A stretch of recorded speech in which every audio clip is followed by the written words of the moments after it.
Hello everyone and welcome back. We are back with more no, actually we're not back with more. Today we're starting Phoenix Wright Ace Attorney Trilogy.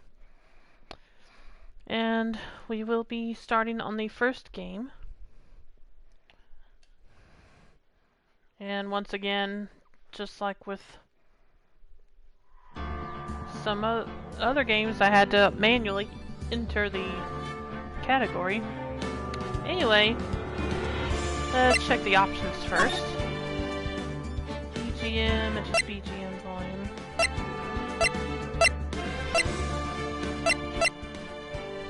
The music sounds a little loud, so yeah, let's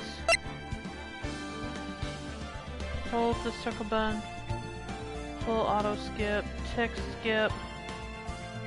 Let's turn the text skip off. Screen shake, what does that do?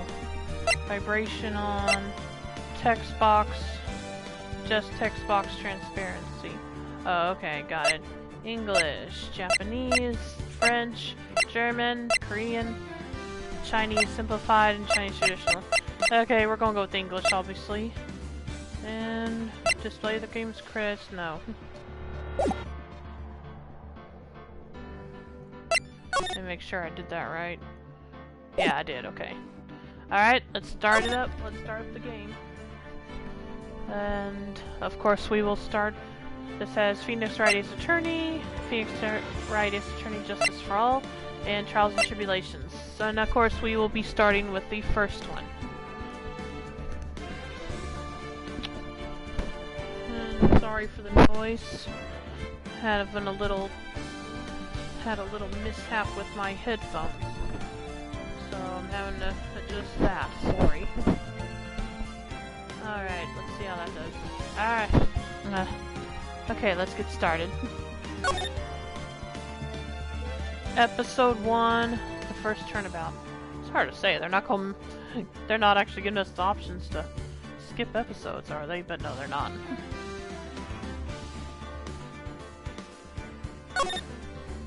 Play the first turnabout. Gee, no! Why would I want to do that? Not like they wouldn't start the game or nothing.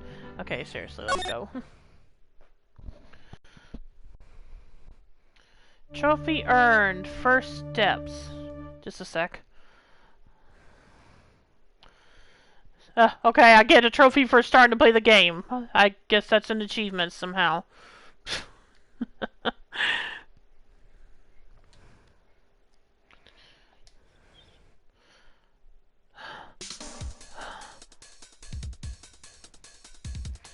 Hey Soup, welcome to the stream. How you doing? Damn it, why me? I can't get caught. Not like this. I've got to find someone to pin this on. Someone like him. I'll make it look like he did it. Oh, right. Way to give away the killer right off the hand. August 3rd, 9:47 a.m. District Court, Defendant Lobby number 2. And I'm glad you're doing well. Again, thanks for tuning in. And I bet you're glad we're finally starting this game after being delayed from starting it last Thursday. Oh, boy, am I nervous. Right! Oh, hiya, Chief. Phew, I'm glad I made it on time. Well, I have to say, Phoenix, I'm impressed. Not everyone takes on a murder trial right off the bat like this. It says a lot about you, and your client as well. Thanks. That's why this is a tutorial. You already know the answer. The trick is leading the court there. Okay, fair enough. Thanks. Actually, it's because I owe him a favor. A favor? You mean you knew the defendant before this case? Yes. Actually, I kind of owe my current job to him. He's one of the reasons I became an attorney. Well, that's news to me. I want to help him out any way I can. I just really want to help him. I owe him that much. It's over! What now? My life, everything, it's all over. Is that your client screaming over there? Yeah. Yeah, is he yelling this stuff? I guess he's yelling it from another room or something? It sounds like he wants to die. Yeah. Nick! Hey there, Larry. Dude, I'm so guilty! Tell him I'm guilty! Dude, chill. Give me the death sentence! I ain't afraid to die!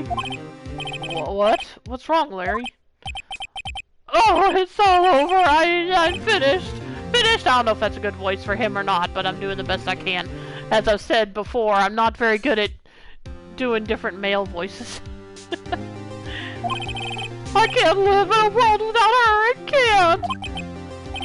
Who took her away from me, Nick? Who did this? Oh, Nick, you gotta tell me! Who took my baby away? The person responsible for your girlfriend's death? The newspapers say it was you. Well, yeah, of course that's what the newspapers say. Your job is to prove it wasn't him. My name is Phoenix Wright. Here's the story. My first case is a fairly simple one. A young woman was killed in her apartment. The guy they arrested was the unlucky sap dating her. Larry Butts. My best friend. I'm sorry, I know I need to get that out of my system now because there's a lot of weird names like this in this game. Or in this series, I should say.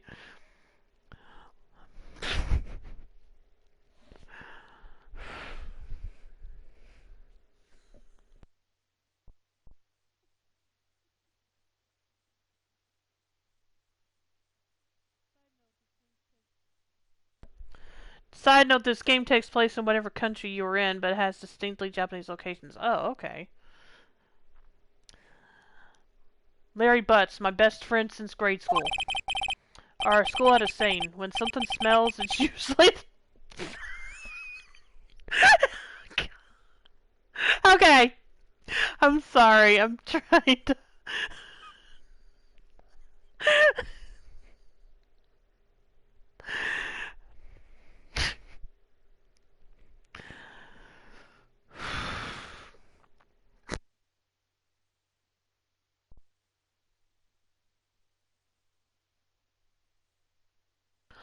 Also, for more context, Japan has a famous high conviction rate, so defense attorneys don't typically get a lot of respect there.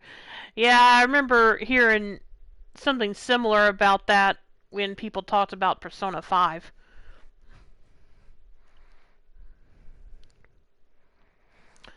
Anyway, our school had a saying, when something smells, it's usually the butts. In the 23 years I've known him, it's usually been true. He has a knack for getting himself in trouble. One thing I can say, though, it's usually not his fault. He just has terrible luck. But I know better than anyone that he's a good guy at heart. That, and I owe him one, which is why I took the case, to clear his name. And that's just what I'm going to do. Okay, now I understand that one option it was asked about earlier. It was saying something about if I wanted to turn off the screen shaking or not. It probably means what it does sometimes in the text box. Which, yeah, I don't think that needs to be turned off. Unless someone who's watching me has a problem with it. If so, you're going to have to let me know that. And I'll turn it off, and I'll see if I can turn it off. Otherwise, I'm okay with it. So I'm going to leave it on. And that's just what I'm going to do. August 3rd, 10 a.m., District Court, Courtroom number 2. Whoa, okay, that got a little loud. Court is now in session for the... How many times am I going to have to say his name throughout this trial? I mean, I'm sure we're going to see him in future parts of the game too, but at that point I don't think he's going to have a whole trial centered around him.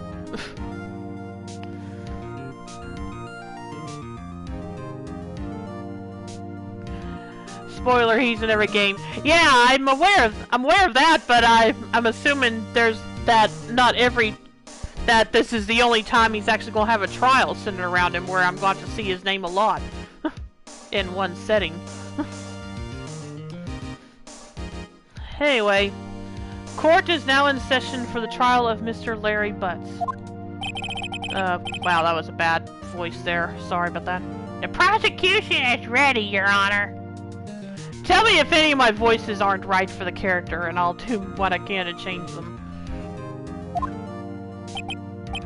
The, defense is ready, Your Honor. Mr. Wright, this is your first trial, is it not? Yes, Your Honor. That's a spot-on voice for Payne. Okay, that's good to know. Yes, Your Honor. I'm, a little nervous. Your conduct during this trial will decide the fate of your client. Murder is a serious charge. For your client's sake, I hope you can control your nerves. Thank you, Your Honor. Mr. Wright, given the circumstances, I think we should have a test to ascertain your readiness. Yes, Your Honor. Hands beside face. The test will consist of a few simple questions. Answer them clearly and concisely. The prosecutors all have a few voice sound effects. Okay, that might help some. Please state the name of the defendant in this case.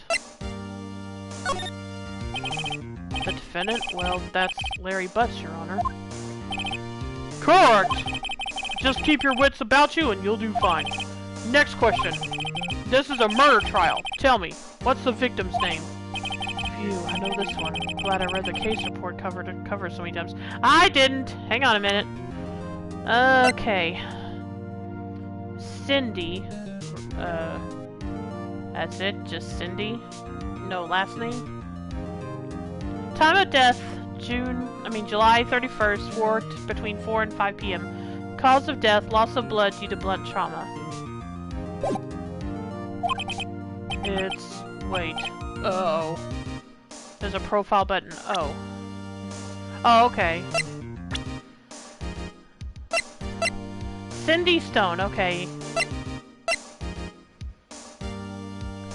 Victim in this case, the model, she lived in an apartment by herself. Alright. Wait, no way, I forgot! I'm drawing a total blank here. Phoenix! Are you absolutely sure you're up to this? You don't even know the victim's name? Oh, the victim. Oh, of course I know the victim's name. I, just forgot. Temporarily. I think I feel a migraine coming on. Look, the victim's name is listed in the court record. Just press the R1 button to check it at any time, okay? Remember to check it often. Do it for me, please. I'm begging you. Mr. Wright, who is the victim in this case?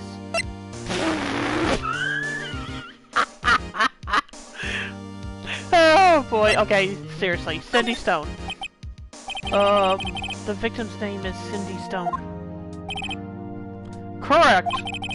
Now, tell me, what was the cause of death?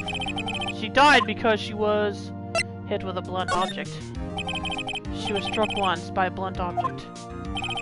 Correct! You've answered all my questions. I see no reason why we shouldn't proceed. You seem much more relaxed, Mr. Wright. Good for you. Thank you, Your Honor, because I don't feel relaxed, that's for sure. Because I don't feel relaxed, that's for sure. Well then, first, a question for the prosecution, Mr. Payne. Mr. Payne? Yes, Your Honor? As Mr. Wright just told us, the victim was struck with a blunt object. Would you explain to the court just what that object was? The murder weapon was this statue of the Thinker. It was found lying on the floor next to the victim. I see. The court accepts it into evidence. Statue added to the court record. Statue. A statue in the shape of the Thinker. It's rather heavy. Right. Be sure to pay attention to any evidence added during the trial. That evidence is the only ammunition you have in court. Use the R1 button to check the court record frequently. Mr. Payne, the prosecution may call its first witness. The prosecution calls the defendants, Mr. Butts, to the stand. Chief, what do I do now? Pay attention. You don't want to miss any information that might help your client's case. You'll get your chance to respond to the prosecution later, so be ready. Let's just hope he doesn't say anything unfortunate. Oh boy. Uh-oh. Larry gets excited easily. This could be bad. Yep. Ahem! Mr. Butts, is it not true that the victim had recently dumped you? Hey, watch it, buddy! We were great together! We were Romeo and Juliet! Cleopatra and Mark Antony! Not very good examples there, buddy. Didn't they? Yeah. Didn't they all die? I wasn't dumped. She was just taking my phone. She just wasn't taking my phone calls. Or seeing me. Ever. Why don't you anyway? Mr. Butts, what you describe is generally what we mean by dumped. In fact, she had completely abandoned you and was seeing other men. She had just returned from overseas with one of them the day before the murder. What do you mean, one of them? Oh, did he not even know about this? Lies! All of it! Lies! I don't believe a word of it! Your Honor, the victim's passport. According to this, she was in Paris until the day before she died. Passport added to the court record. Okay, let me read this. Passport. The victim apparently arrived home from Paris on July 30th, the day before the murder. Indeed. She appears to have returned the day before the murder. Dude, no way. The victim was a model, but did not have a large income. It appears that she had several sugar daddies. Oh, wow. Daddies? Sugar? Oh my goodness. This guy doesn't even know. This guy's obviously clueless, and they're gonna, and yet, oh boy. Anyway. Yes, older men who gave her money and gifts. She took their money and used it to support her lifestyle. Dude! Yeah. We can clearly see what kind of woman this Miss Stone was. Yeah, but apparently Larry didn't see what kind of woman she was. Tell me, Mr. Butts, what do you think of her now? Right. I don't think you want him to answer that question. Yeah, Larry has a way of running his mouth in all the wrong directions.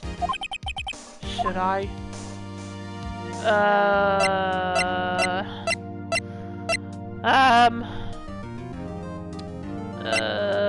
I guess stop him from answering. My client had no idea the victim was seeing other men. Okay, yeah, that's a good way to do it. That question is irrelevant to this case. Oof! Oof! Dude, Nick, what do you mean irrelevant? That cheating she-dog. This is why we didn't want you to talk. I'm gonna die. I'm just gonna drop dead. Yeah, and when I meet her in the afterlife, I'm going to get to the bottom of this. Let's continue with the trial. Let's continue with the trial, shall we? I believe the accused's motive is clear to everyone. Yes, quite. Oh boy, this is so not looking good. Next question. You went to the victim's apartment on the day of the murder, did you not? All the things you're seeing come on screen. The judge isn't suffering any bull. Yeah, that's good. Yeah, the stuff you're seeing on screen is just notifications of someone reacting to things I did online, probably having to do with me starting this game. So, I'm not going to check those out. Well, did you or did you not? Well, maybe I did and maybe I didn't. Yeah, I really can't come up with a different voice for Larry. Sorry. Uh-oh, he went. Sheesh, how many things is he reacting to? Done it 5 times now. Have him answer honestly or stop him from answering? Oh boy. Is there a way to... Is there a way to see? No, there isn't. I was hoping there was a way to see the transcript of what happened so far, because I can't remember what we were actually being asked. Have him answer honestly or stop him from answering. I guess I better have him answer honestly because of the judge. Go ahead and tell the truth. I know, I'll send him a signal. Tell the truth. Okay, there we go. Yeah, I was there. I went.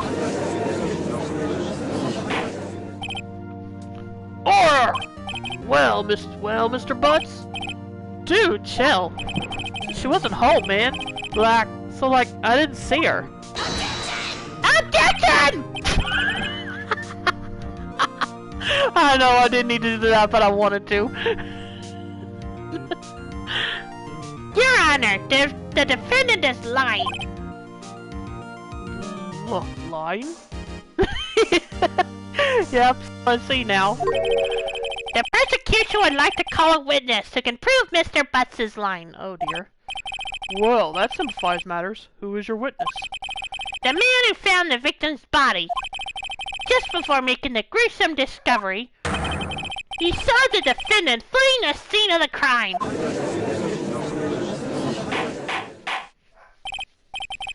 Order! Order in the court! Mr. Payne, the prosecution may call its witness. Yes, Your Honor. This is bad. On the day of the murder, my witness was selling newspapers at the victim's building. Please bring Mr. Frank Stowett to the stand. What kind of name is that? Frank... Oh well. Okay, here we go. Mr. Stowett, you sell newspaper subscriptions, is this correct? Oh, yes, newspapers, yes. Mr. Sowett, you may proceed with your testimony. Please tell the court what you saw on the day of the murder. So, you see your goal now. Yep. Witness's account. I was going door to door, selling subscriptions when I saw a man fleeing an apartment. I thought he must be in a hurry because he left the door half open behind him. Thinking it strange, I looked inside the apartment. When I saw her lying there, then I saw her lying there. A woman, not moving, dead. I quailed in fright and found myself unable to go inside. I thought to call the police immediately. However, the phone in her apartment wasn't working. I went to a nearby park and found a public phone. I remember the time exactly. It was 1 p.m. Hold up.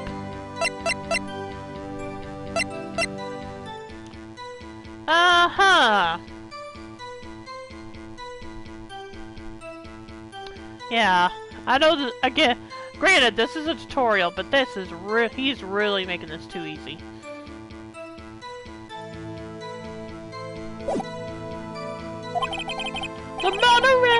The man who ran in was, without a doubt, the defendant sitting right over there.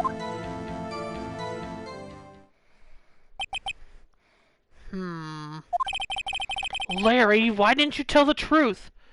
Wait, what? Oh. Oh. I can't defend you against a testimony like that. Incidentally, why was the phone in the victim's apartment working? Yeah, that's the million-dollar question. Your Honor, at the time of the murder, there was a blackout in the building. Maybe I'm clueless about wireless phones, but what does a blackout have to do with whether the phone works or not?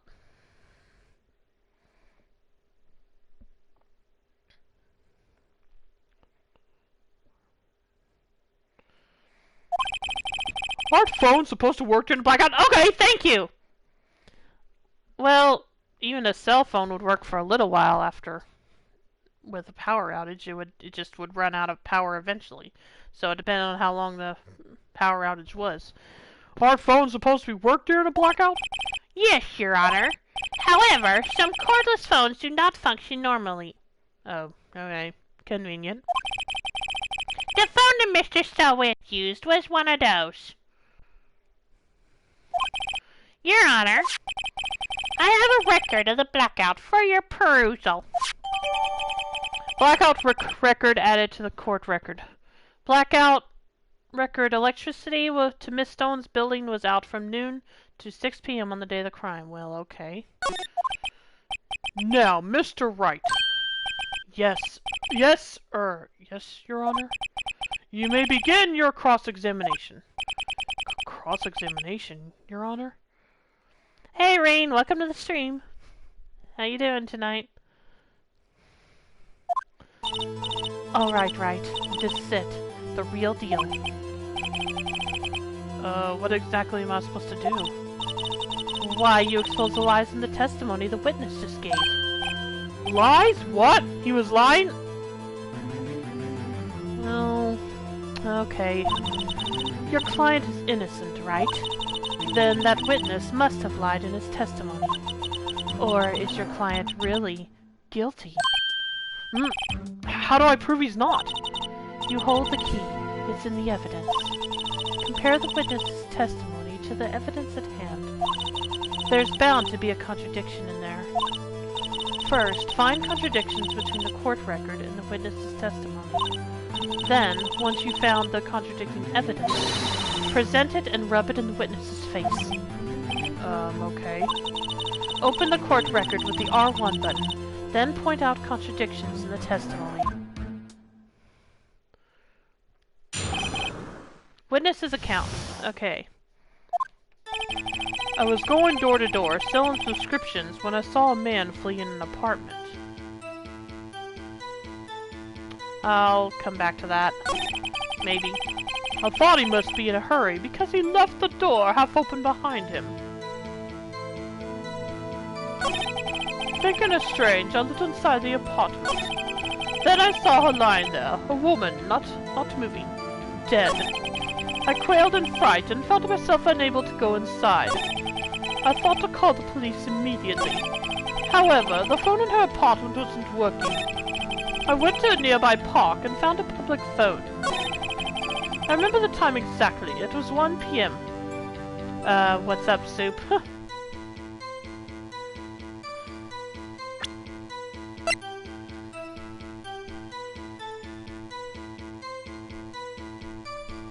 Objection! You found the body at 1 p.m.? You're sure? Yes, it was 1 p.m. for certain.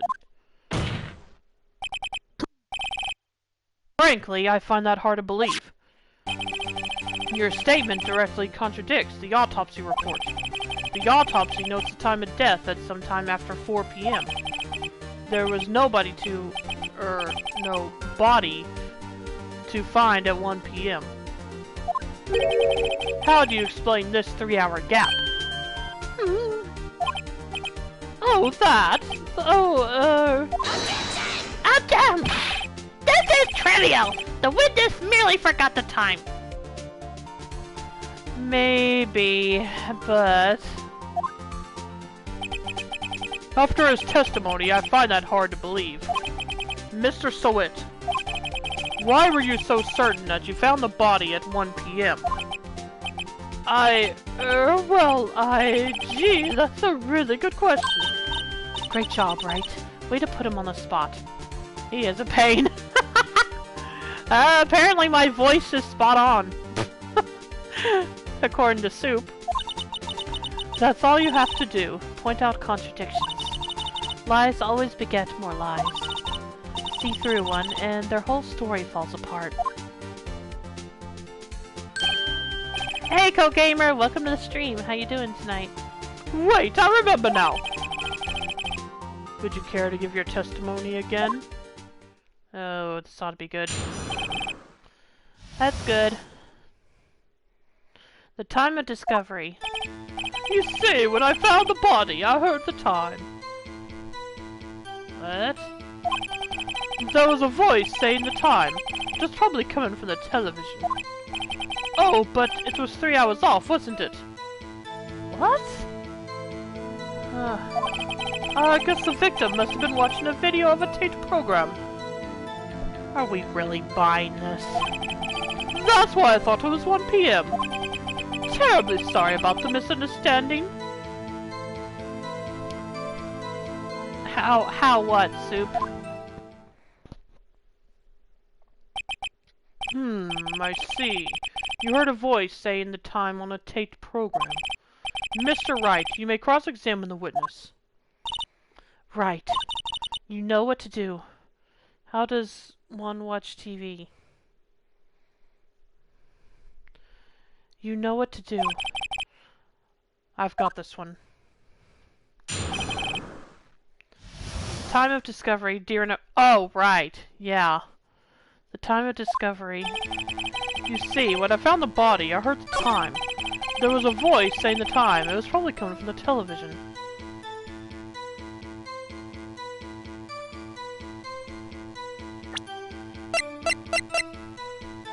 Objection! Hold it right there. Yeah, really use the wind-up TV that was used in Drake and Josh. I'll take your word for that. I never watched Drake and Josh. Hold it right there. The prosecution has said there was a blackout at the time of the discovery. And this record proves it. You couldn't have heard a television or a video. Yeah! The defense has a point. Do you have an explanation for this, Mr. Sowit? No, I find it quite puzzling myself. Quite. Ah! Wait! I remember now! Mr. Sowit, the court would prefer to hear an accurate testimony from the very beginning. These constant corrections are harming your credibility. That, and you seem rather distraught. Yeah! My apologies, Your Honor. It must have been the shock of finding the body. Very well, Mr. Sowit. Let's hear your testimony once more, please.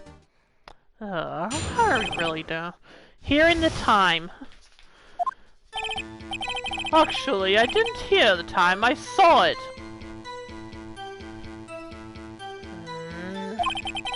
There was a table clock in the apartment, wasn't there? Was there? Yeah, I don't think there's any... Oh, wait a minute. No. There was... Yeah, there wasn't... There, we don't know about that yet. There was a table clock in the apartment, wasn't there? Yeah, the murder weapon! The killer used it to hit the victim!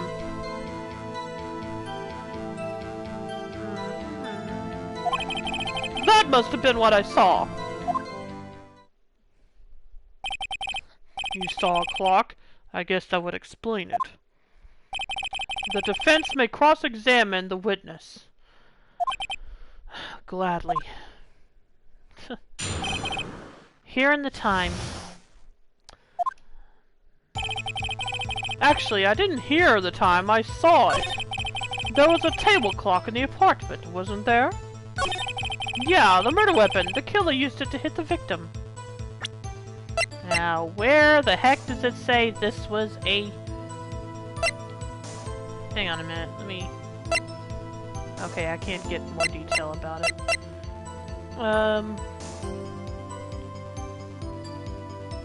Actually, hang on a minute.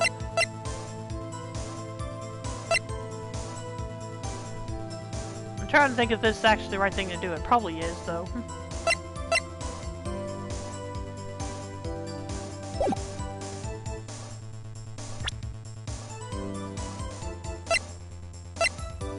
Objection!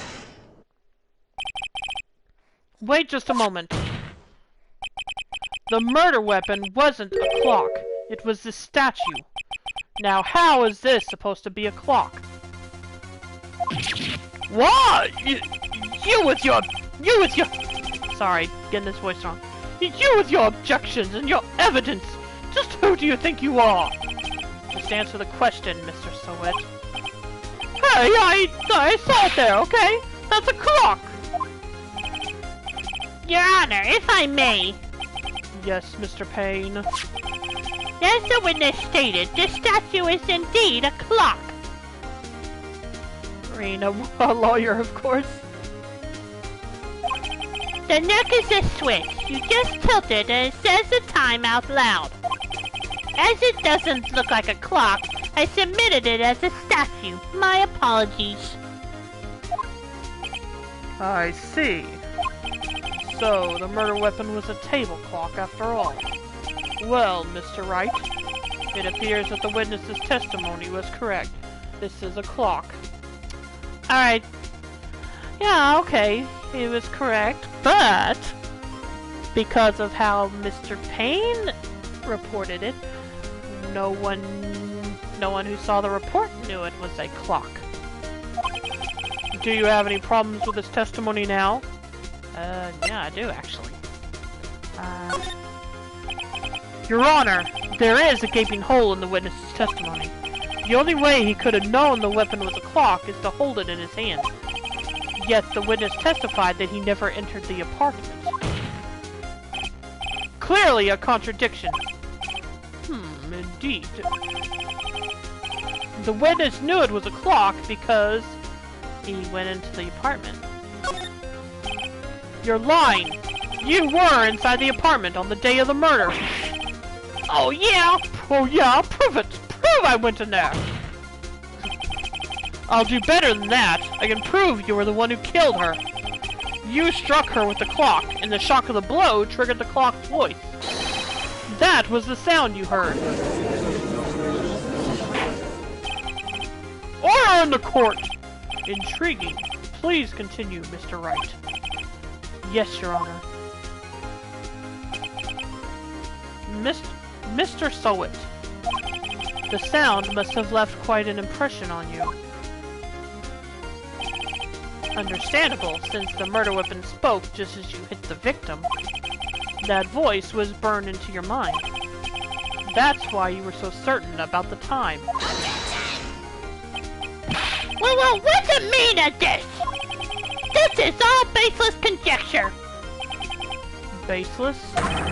Just look at the witness's face. Would the witness care to elaborate? Did you strike the victim with the clock? That day, I never... Look, the clock, I heard, no, I mean, I saw... Oh, okay. Shut up! I hate you! It was him, I tell you! I saw him! He killed her, and he should burn! Burn! Give him death! Order! Order in the court, I say! Your Honor, a moment, please.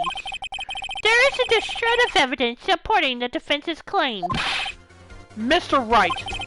Your Honor, you claim the sound the witness heard came from the clock. Do you have any evidence? The whole case is riding on this. I'd better think it through carefully. Your Honor, the sound Mr. Sowett heard was definitely this clock. A fact which is clear if you simply... I would think maybe try sounding the clock. Let's sound the clock now, here in this court. Your Honor, may I have the clock? I ask the court to listen very carefully. Beep. I think it's 8:25. That certainly is a strange way to announce the time. The time? Okay, well, he is the thinker after all. So, we've heard the clock. What are your conclusions, Mr. Wright? Mr. Payne, can you tell me what time it is now? It's 11:25. Wait, what? Ah! Oh! As you can see, this clock is exactly 3 hours slow. Precisely the discrepancy between what Mr. Sowett heard and the actual time of death. So, Mr. Sowett. Okay, I finally get the pun of his name. Because I was pronouncing it wrong the whole time. Try to talk your way out of this one. You forgot one thing! Uh-oh, what's he talking about now? While it may seem like that clock is running 3 hours slow, it proves nothing. How do you know it was running 3 hours slow on the day of the murder? If you can't prove that, you don't have a case. Right, how am I going to prove that? Damn it, I was so close. Mr. Wright, it seems you lack the critical evidence to support your claim. Yes, Your Honor. This means I cannot let you indict the witness. Unfortunately, this ends the cross-examination of Mr. Frank Sawit. I come all the way down here to testify, and look what happens! You treat me like a criminal! A criminal! Your lawyers are all slime! Ugh, I almost had him. Sorry, Larry. I failed you. There's nothing I can do about it now. Surely that's not the end of it. Okay, there we go. Not so fast, Mr. Sawit!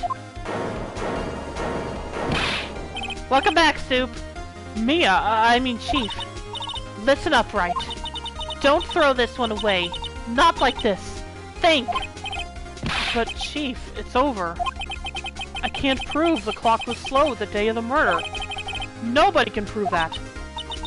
Well, yes. But that doesn't mean you can't still win. Try thinking out of the box. Don't waste time doubting the facts. Assume the clock was 3 hours slow and think through it. Ask yourself, why was the clock 3 hours slow? Figure out the reason and you'll have your proof. Right? Okay, Mia, could have done without that pun, but can you think of a reason as to why the clock would be 3 hours slow?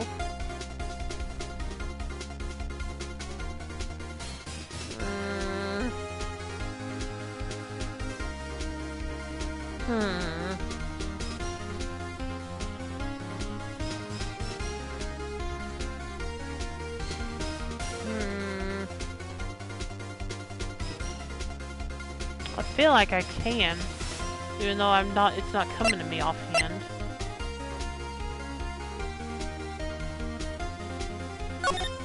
So, wait! Maybe I can prove it! You must have evidence somewhere that can prove it, Wright. Find it and let them have it. Well, Mr. Wright, you say the clock was already running slow on the day of the murder. No, let me look through this first. If I need help, I'll let you know. Have you found evidence to support this claim? Of course. There is a piece of evidence in the court record that can prove my claim beyond a doubt. Ha! Tough words! Let's see you pull this one off! Let's see this evidence that proves why the clock was running slow.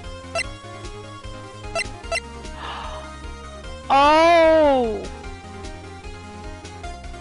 Was it this? Because of the time difference between Paris and Japan, or wherever she was, or America, whatever. Take that!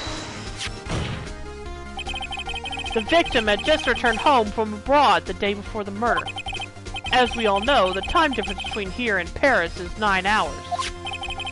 When it's 4 p.m. here, it's 1 a.m. the next day there. The clock wasn't 3 hours slow, it was 9 hours fast. The victim hadn't reset her clock since returning home. That's why the time you heard when you struck her dead in her apartment was wrong. Proof enough for you, Mr. Sawit?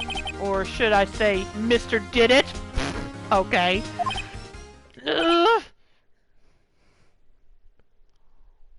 Oh dear, okay.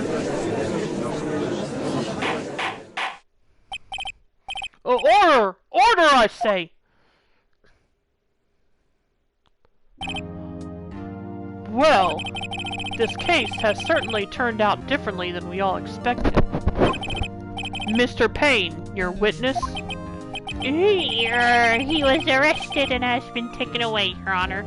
Sure he wasn't sent to a hospital? Very well. Mr. Wright?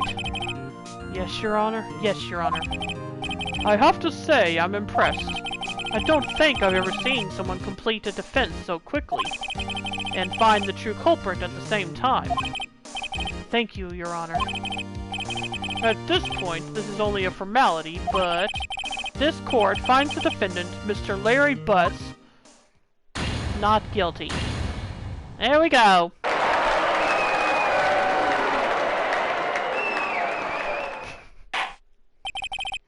And with that, this court is adjourned. Thanks. Oh, welcome to the stream, Maple. How you doing tonight? It turns out that okay, hang on. It turns out that Frank Solid was a common burglar. He posed as a newspaper salesman to check and see when people were out of the house. That day, when Larry went to her apartment, the victim wasn't home. After he left, Mr. Solid let himself in to do his dirty work. While he was searching her place, the victim returned. Flustered, Mr. Solid grabbed the nearest blunt object he could find.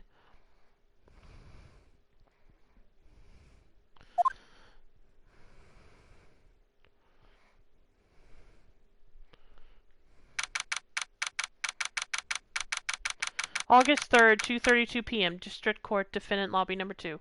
OMG, I forgot about this case. I'm on the last case in the last game.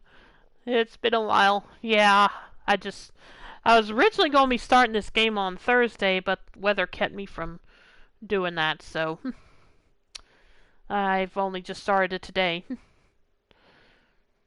Anyway. Phew, I still can't believe we won. Right, good job in there. Congratulations. Thanks, Chief.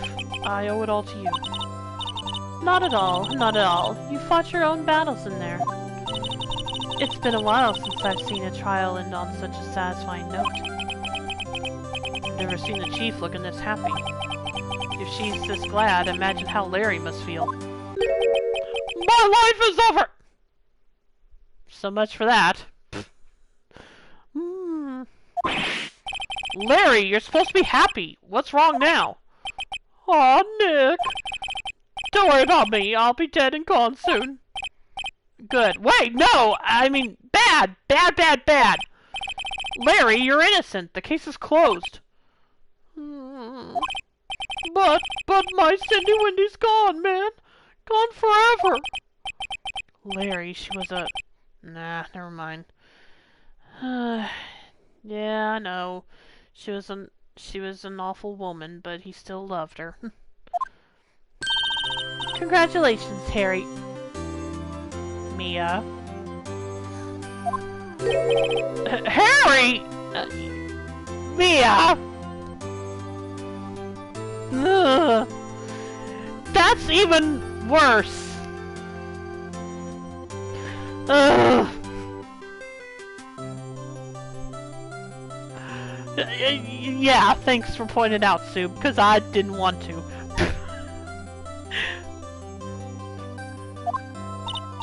Yes, you. I can practically see the headlines now. Is she... She's doing this on purpose, isn't she?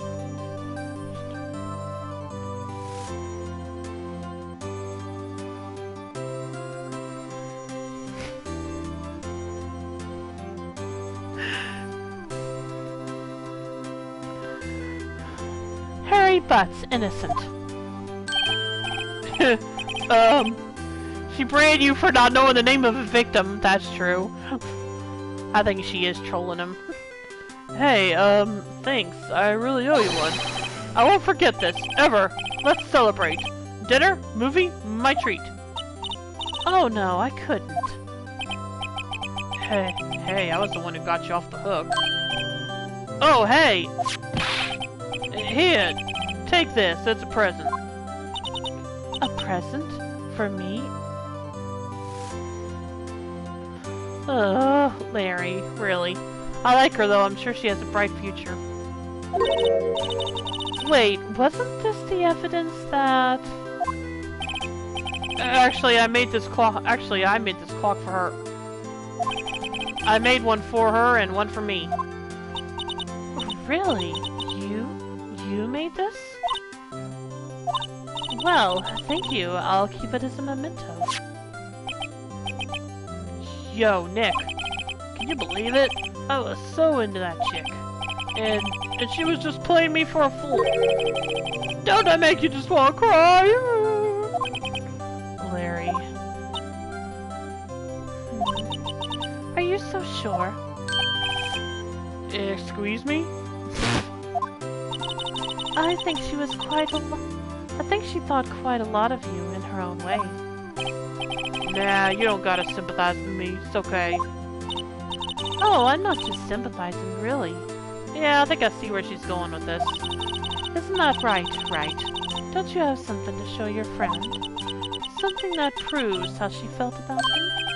Uh-huh. Oh, yeah, right. What the heck is she talking about? Well, I would think she's referring to the fact that she kept the clock. Take that! Check this out, Larry. Proof positive you weren't just some chump to her. Huh? What about that clock? This is the clock you made for her, Larry. And she took it with her when she traveled. Whatever, she probably just needed a clock, that's all. You think so? It's a pretty heavy clock to take traveling. Well, make of it what you will. Hey, Nick. I'm glad I asked you to be my lawyer. Really, I am. Thanks. Hope that made him feel a little better. Right? I hope you see the importance of evidence now. Also, hopefully you realize things change depending on how you look at them. People, too. We never really know if our clients are guilty or innocent. All we can do is believe in them. And in order to believe in them, you have to believe in yourself. Right? Listen, learn, grow strong. Never let go of what you believe in. Never. Well, I think our work here is done. Shall we be off? Yeah, I guess so. Say, how about dinner? On me? We'll drink a toast to innocent butts. Yeah! Oh, speaking of Harry... Okay, she wasn't trolling, I guess.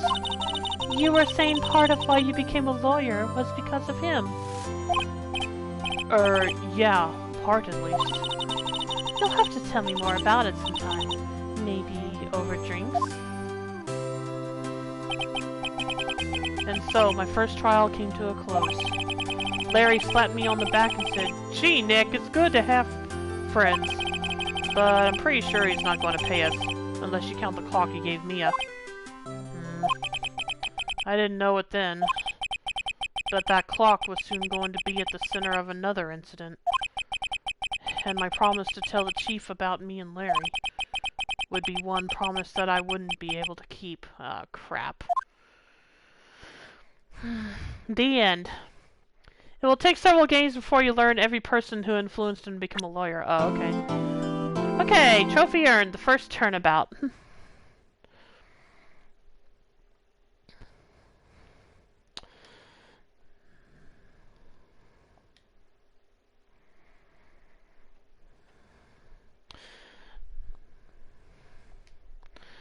Okay, I'll be right back, and then we'll begin episode 2. So, just give me a bit. That wig toss, though! I know, right?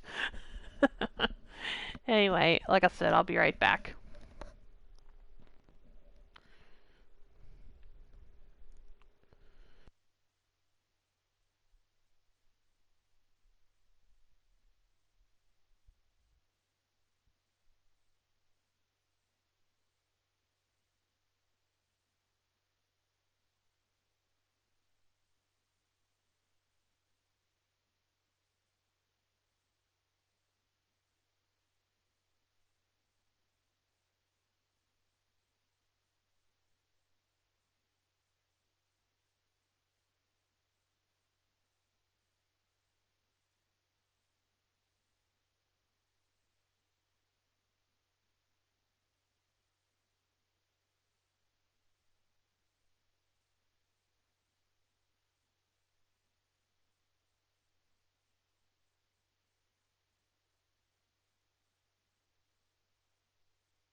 Okay, I'm back, and welcome to the stream, Ashi. I was wondering when you would show up for this one.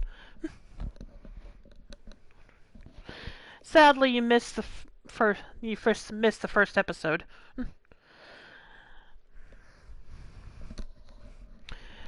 And based on this picture, I feel like my curse of not being very good with doing different male voices has already come back to haunt me with that guy there.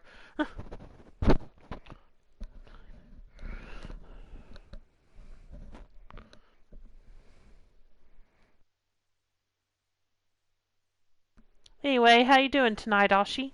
Welcome to the stream. But we'll substitute with a curse of ONG boobs. I guess so. Brand new episode's been added. Episode 2. Oh, saving content, okay.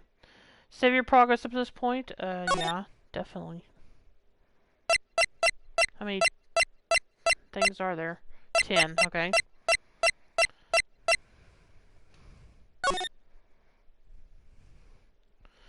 Okay, episode 2, Turnabout Sisters. Day 1 investigation. Bring, bring. Beep.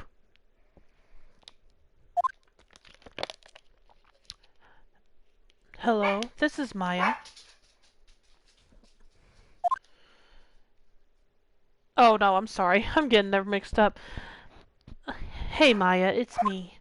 Mia! What's up? You haven't called in a while. Sorry, I've been so busy. How have you been? Well, lonely. It's all your fault. Nah, I'm just teasing. I've been great. I'm finally getting used to having my own place. That's good to hear. Actually, I'm calling because I have a favor to ask. I know. You want me to hold evidence for you? Sharp as always. There's a lot of buzz about the upcoming trial. I just don't feel safe keeping the evidence here. I gotcha. So, what is it this time? It's a clock. A clock? Yeah, it's made to look like that statue, the Thinker, and it tells you the time. I thought you might like it. You always like toys. Hey, I'm not a little girl anymore, sis. Now, you know I'm only teasing. I should probably tell you, the clock isn't talking right now. Yes, but it doesn't tell you the time. Oh, never mind. Huh? It's not working. That's lame. I had to take the clockwork out. Sorry. I put some papers inside it instead. Papers? Is that the evidence then? Well, there's a possibility that it might turn out that way, yes. Can you come by the office tonight, say 9 o'clock, to pick it up? I'll be in a pre-trial meeting until then. Okay, sis, but I expect dinner. Something good. Like burgers! I could really go for a good burger. Okay. We'll hit the usual joint. Alright, it's deal. Okay, sis. See you soon. Yep. I'll be waiting, Maya. Beep. Conversation recorded. September 5th, 9:27 a.m. Okay. September 5th, 8:57 p.m. Fay and Company Law Offices. Now, Miss Fay, I'll take what's mine. The papers. I'm sorry, but I can't give you what I don't have. Miss Fay, you are a poor liar. Why, I see it right over there.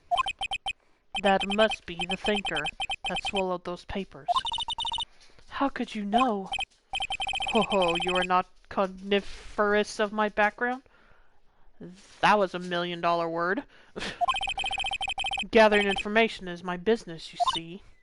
I should have been more careful. Just a moment.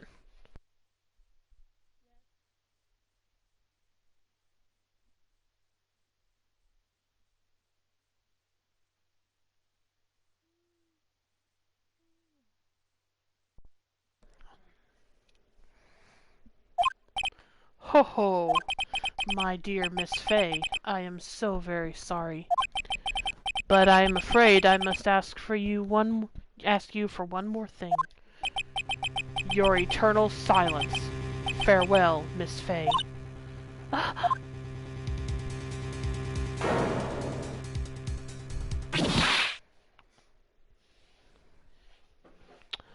Okay, they're doing that again, huh?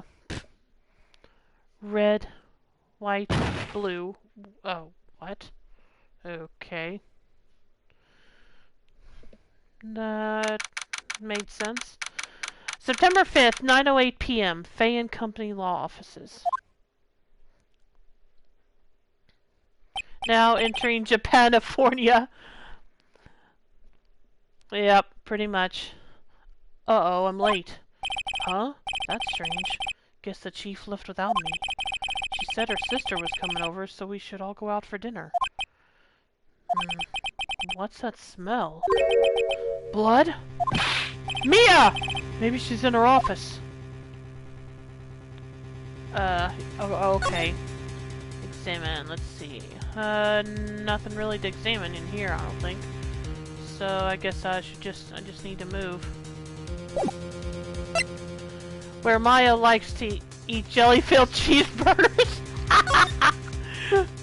Okay, yeah, let's move to the office. That smell. Blood! Seth? Someone's there. Chief? Chief? Chief!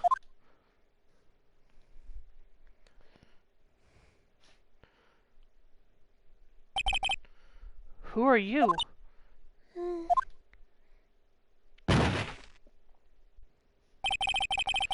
The strange girl dropped out cold. I left her lying on the office sofa. I went back to the chief where she lay under the window. Her body was still warm. I could feel it when I held her shoulder. Then, all too quickly, it began to fade, until finally she was cold.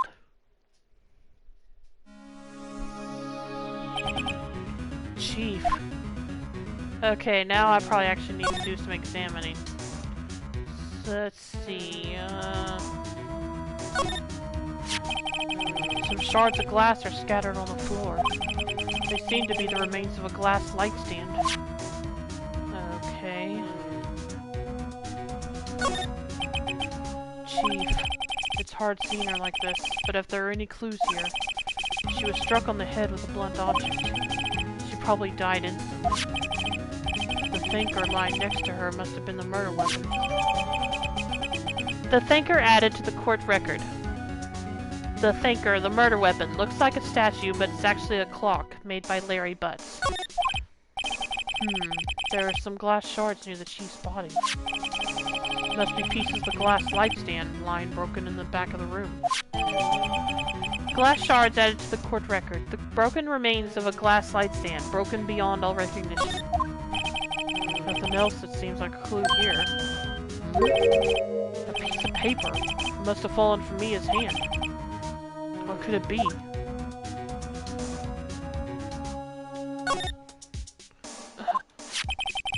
A word is written in blood on this scrap of paper. Maya? Did Mia write this? This piece of paper is a receipt from a department store, dated yesterday. A department store receipt with letters written in blood on the back. I think that's enough snooping around for now. I'd better call the police and find out what that girl was doing here. Okay, well, he said that's all there is to do here, so... Did I check this part? Oh, that's just the glass again, okay.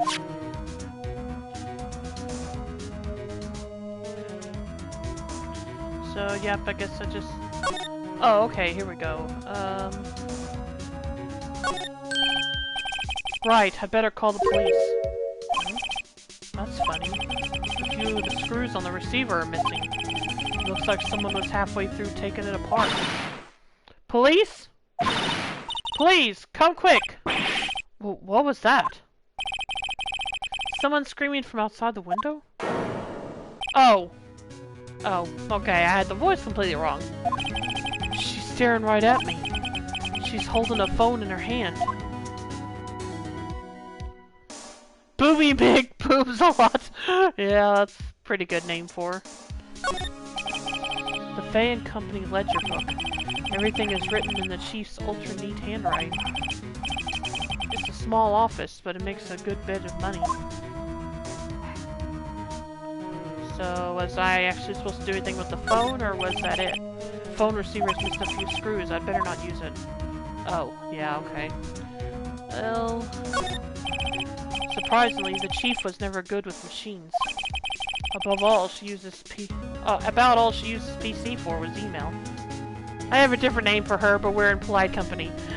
Yeah, fair enough. She picked up this ancient model at some garage sale for practically nothing. Okay. Whoa. The chief's chair. A simple, functional design. Feels pretty good to sit in, too. What does that have anything to do with the thing? Okay. We are? Since when? Well, I still appreciate it just because of... I don't need to get in trouble with Twitch. Okay, let's move again to the main office, I guess. That girl just now, where'd she go? I put her right there on that sofa. Uh-oh, I hope she didn't run on me. Yipes! Don't scare me like that. Excuse me, but who are you? It's okay, I work here. Maya. If it's good enough for Yu-Gi-Oh! The Abridged series, it's good enough for Twitch. I guess so. Maya Fey. Maya Fey? Maya? So Mia was writing this girl's name. Maybe I should show her the receipt? I never thought there'd be a use for evidence like this outside the courtroom.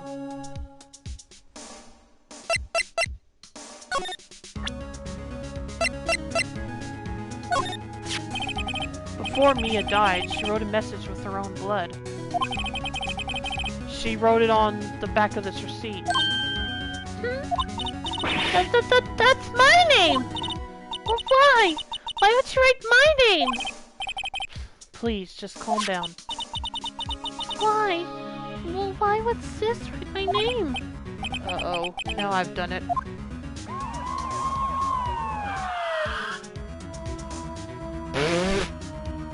Right.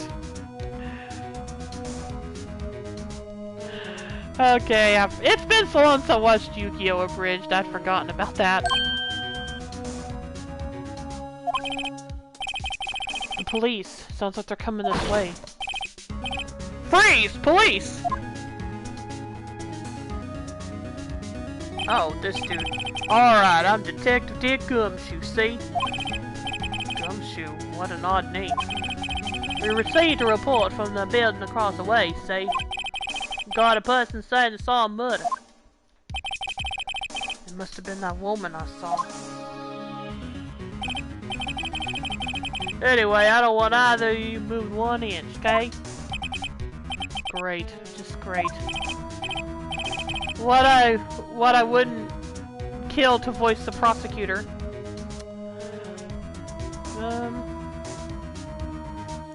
If there was a way I could get you on voice chat, I'd be all for it.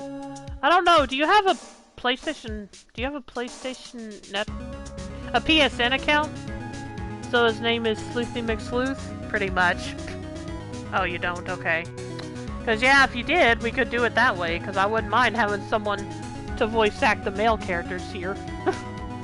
Because, as you've heard, I'm not very good at it. I'm not very good at coming up with different male voices here. So... oh well. Maya, wait. She wouldn't have. Nah. Whoa! Excuse me! Eek! Said Pain, which was 100% Masterpiece. Yeah, I did like how I did him. Eek! Does word Maya here mean anything to you?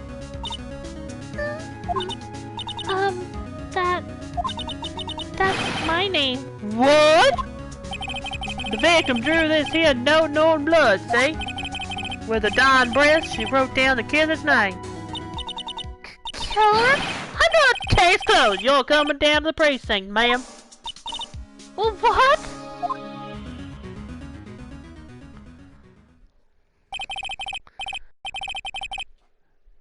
Mia's younger sister, Maya, was arrested on the spot. I was taken in for questioning and didn't get out until the next morning. My eyes were heavy, but I couldn't sleep. Gumshoe is a lovable goofball. Oh, okay. I sat around waiting for visiting hours to begin at the detention center. I had to talk to Maya as soon as possible. September 6th, 9:07 a.m. Detention Center. Visitor's room. Wow, they have poor Maya locked up like a criminal. Oh. It's you, the lawyer. He means well, but he's kinda dumb. Oh, okay.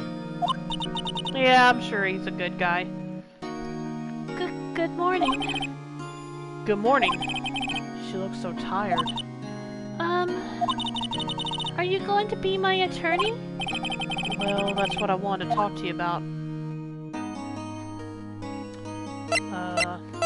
Well, of course I'm not going to say sorry, not a chance.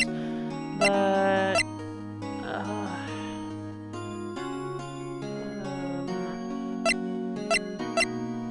I guess I can see what she says if I say it's up to you. I better give it to her straight. It's up to you.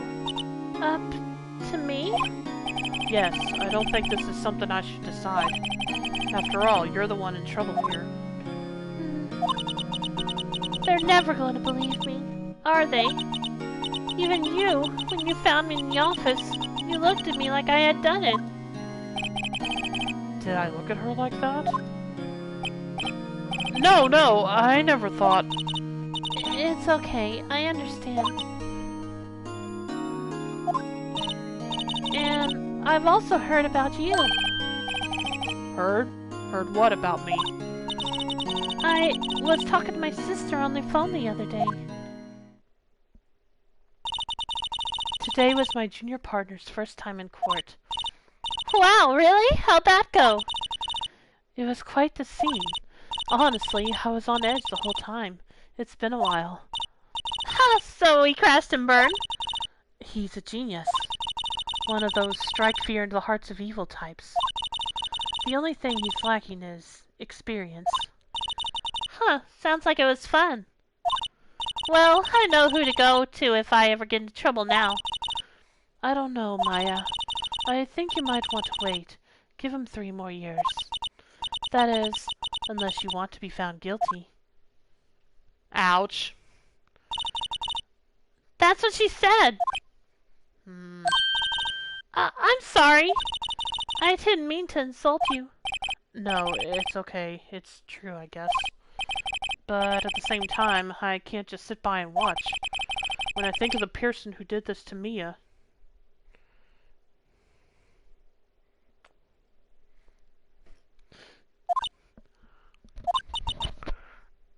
I know. Let's talk to her, I guess.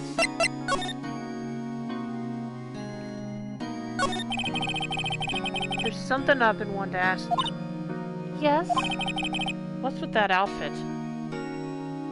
Okay. Oh, this?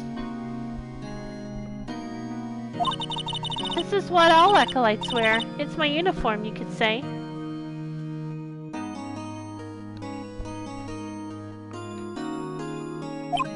Acolytes? Like people in religious training?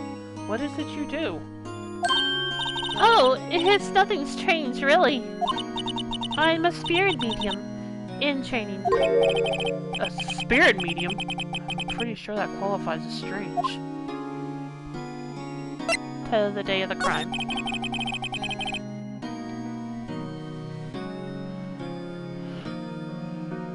There's magic up in this. Yep. Looks that, I guess so.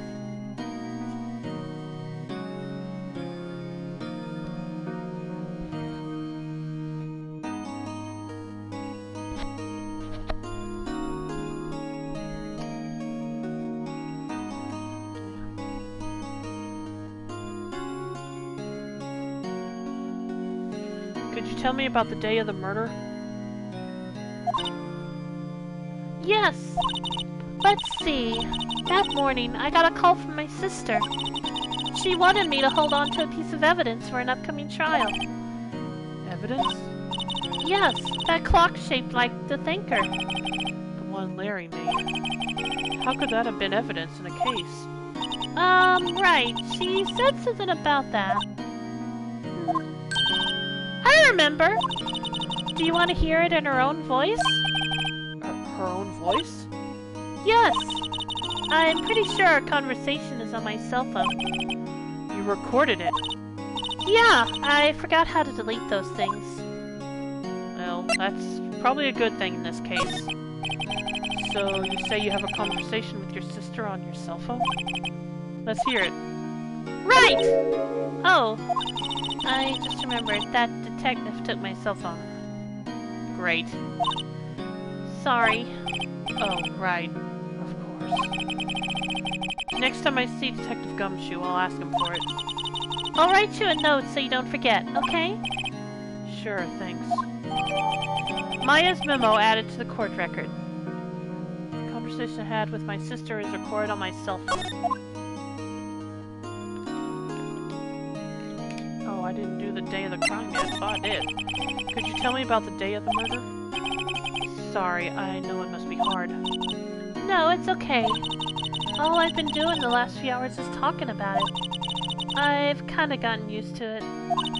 Let's see. That morning, I got a call from my sister. She wanted me to hold on to a piece of evidence for an upcoming trial.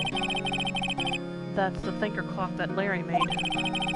It practically qualifies as a serial murderer by now. He's not wrong. So then, when did you arrive at the office? It was right around 9 o'clock. The lights were off and I could smell blood. Then I found her, my sister. Thanks, Maya. That's all I need to hear for now.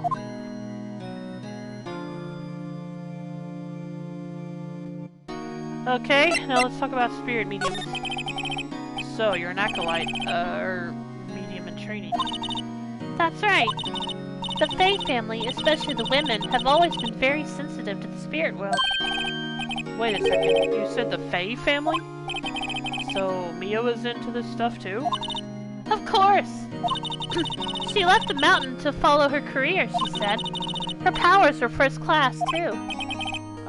I had no idea. Wait! What? So, you're a real honest-to-God spirit medium? Or honest-to-goodness spirit medium? With ESP and all that? Yes, in training. Well, can't you contact Mia's spirit then? We can just ask her who killed her. I'm sorry. I'm still in training. I couldn't do something on that level. I thought that would be too easy. I thought that would be too easy. Huh? Is something the matter? I was wondering, could I ask you a favor? This is the address of a famous lawyer. My sister gave me this a long time ago. She said if I was ever in trouble, I should call him. And, well, I'm in trouble. Do you think you could go ask him to represent me? Yeah, sure. Sure, why not? I'll go ask. Thank you so much! I have no one else to turn to. Say, what about your parents? I see. Don't worry, leave it to me. Thank you. The trial's tomorrow, at 10 o'clock. What? Tomorrow? tomorrow. What if this guy refuses? They told me that if I don't find one, the state will pick an attorney to defend me. When will that happen? They're giving me until 4 o'clock this afternoon. Visiting hours are almost up. I'd better hurry. Right, I'll be back. Alright, I guess we're done here. I guess there's really nothing to examine here. So, I guess I could examine a couple of things just for fun. Smile for the camera! Yeah. This guard monitors the visitor's room. He hasn't moved an inch. A real pro, this guy. Okay, let's see. Yep, I think that's it. So let's get out of here.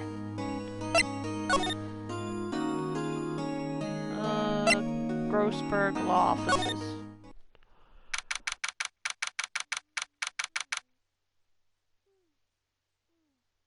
September 6th, Grossberg Law Offices. According to the receptionist, the big boss is out. She couldn't say when he'd be back. It must be hard to keep track of everything when you're a famous lawyer. Not to mention run an office like this. I guess I'll just have to come back later. Really? Well, that went absolutely nowhere. A solid mahogany desk. Oh, I was looking at the books, but okay. The wood's been polished to a deep luster. That painting has been bugging me ever since I stepped in here. The oil paint is so thick it's practically giving me a stuffed nose. I'm sure the price is nothing to sneeze at either, for that matter. An expensive potted plant. No idea what kind of plant it is, but it's probably the most expensive one available. A table for clients. An elegant ebony case, if I'm not mistaken. That lighter's made of solid gold. Even I can tell someone here's got money to burn. Okay. Expensive-looking mahogany bookshelves. Again, I thought I was clicking on the chair. Filled with expensive-looking books. Funny. They don't look like they've ever been read. Okay, yeah, that's all the same thing.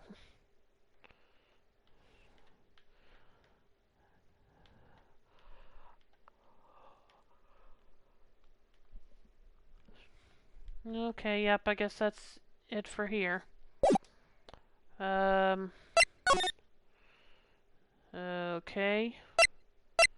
I guess I'll go to September 6th, Fay and Company Law Offices. The office is filled with police officers. They're all busily searching for clues. Hey, you there! This is a crime scene, pal. No trespassing. Sorry. Don't I know you from somewhere? Wait, you're that Butts guy, aren't you? No! Phoenix Wright. How could anyone mistake me for Larry? Oh, guess I got the name wrong, Mr. Wright. Sorry about that. That Butts guy, he was a killer. And you're no killer, right? What are we even talking about here? Did he not even know anything? Did he not even pay attention to this trial? He was proven innocent. Right. And you were... I kind of feel like messing with him, but I probably shouldn't.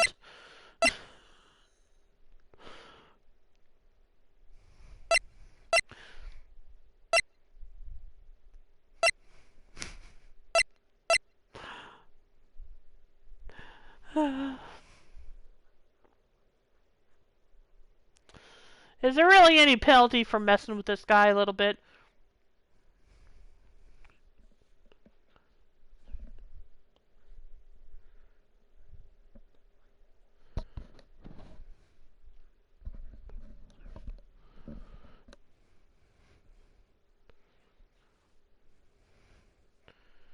Probably not.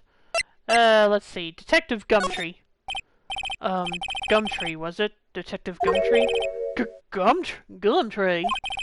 Gum doesn't grow on trees, pal. Actually, it does sometimes, I think. And I'm the one in charge here, so don't push your luck. Whatever you say, detective. Anyway, get the name right. And don't go calling me Dick.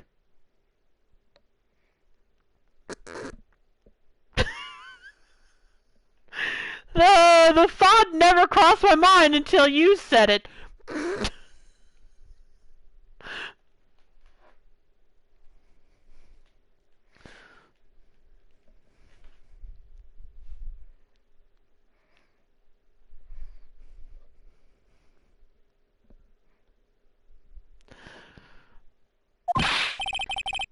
Hey, Dick, get over here!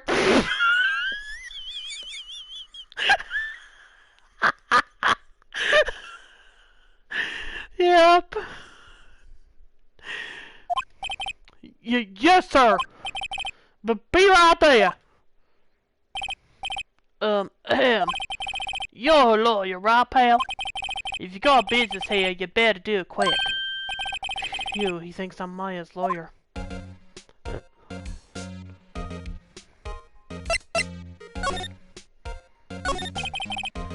About Miss Fay, did you do an autopsy? An autopsy? You want to know the results, eh? Now don't you look at me like that, pal. It's no use. She might have been your boss, but that doesn't mean you got get any special treatment. Alright. You can see the report, but that's all. Mia's autopsy report. Time of death, September 5th at 9 p.m. Cause, single blunt force trauma. Death was instantaneous. Autopsy report added to the court record. Alright, now for Maya. About Maya. Yeah, I'm looking forward to the trial. Sorry, pal, but this is one trial you aren't going to win. Well, why do you say that? The Cid has put Prosecutor Edgeworth on the prosecution. Oh dear. Edgeworth. I'm sure you know what that means, you being a lawyer and all. Alright, tell us about Edgeworth. Prosecutor Edgeworth. That's right, pal. Mr. Miles Edgeworth himself. Oh, that was Phoenix saying the first line. My bad. Wait, you do know him, don't you? Of course not! Fine, I'll humor him. Of course I do. I know him. He's a feared prosecutor. He doesn't feel pain and he doesn't feel remorse. He won't stop until he gets his guilty verdict. Oh, don't talk about him that way. You make him barely sound human. Still, I'm afraid this pretty much decides the case.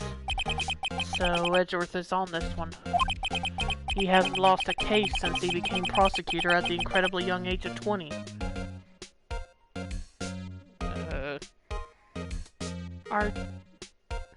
You're not that much older than that, are you, Phoenix?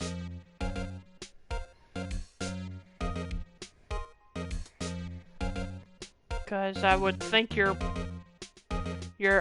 imagine you're the same age as Larry.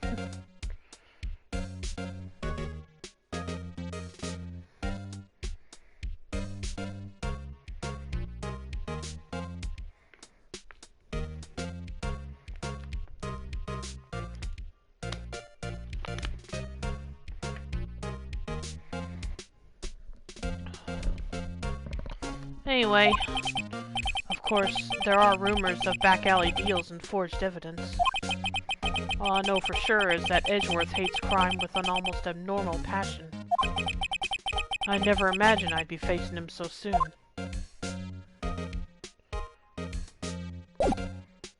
Is there something I can present to him?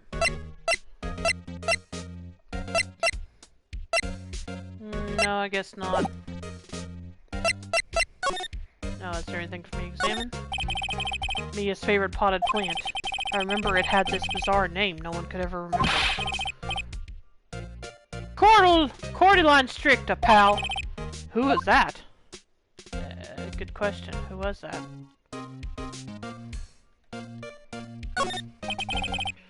An old movie poster. Apparently, this was the first movie that made Mia cry when she saw it. I'll have to check it out one of these days. There's a horrendous amount of legal books here. Scarier still is that Mia probably read all of these.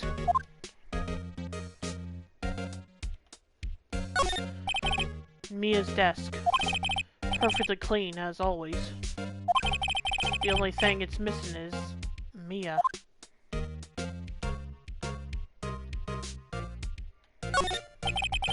sky is blue and so am I. Gee, there's that hotel right across the way. Oh, right. Okay, I assume that's everything that I need to look at here.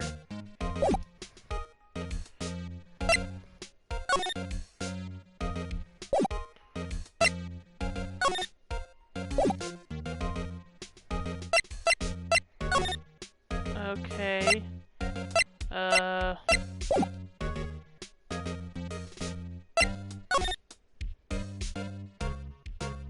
Okay. Nope, there's nowhere to slide to, but there was someone else in here, apparently. Fine, I guess I'll go back here and see what happens. Nope. Okay, still nothing here, so I guess I'll go back to the detention center. Hey! What is it? Did you meet the lawyer? Sorry. I haven't seen him yet. I see. I'd better go see if I can find this elite lawyer she's talking about. Yeah, but we already went to where he was supposed to be and he wasn't there.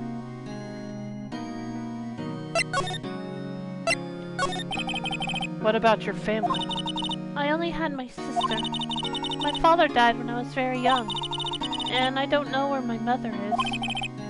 Don't know? So she could still be alive? The women in my family have been mediums for generations.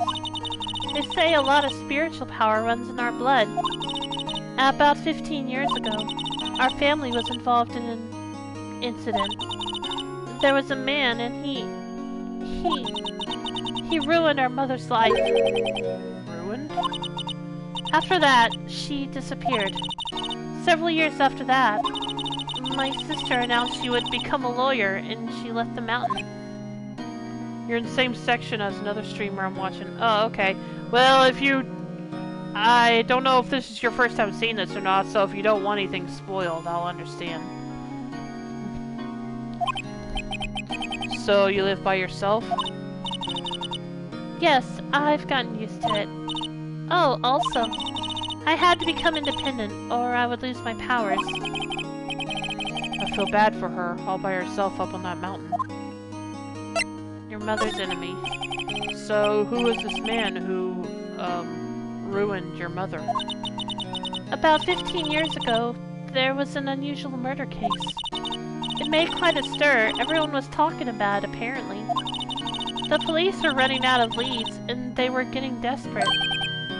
Wait, they didn't use a spirit medium, did they? The police convinced my mother to try to contact the victim. Wow, so what happened? The case was solved, we thought. You thought? The man my mother helped the police capture was innocent. The police's consultation with the medium had all been carried out in secret, of course. But a man found out about it and leaked it to the press. He told all the papers that my mother was a fraud, and the media jumped on it big time. My mother, became the laughingstock of the nation. I see. White. Excuse me? White? That was his name. My sister told me. White? Okay, I guess we're done with that.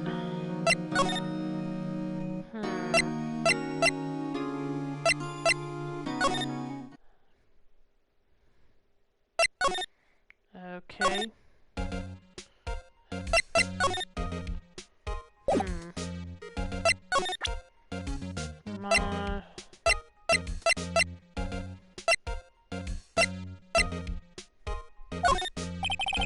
I was wondering, did you see Maya's face cell phone?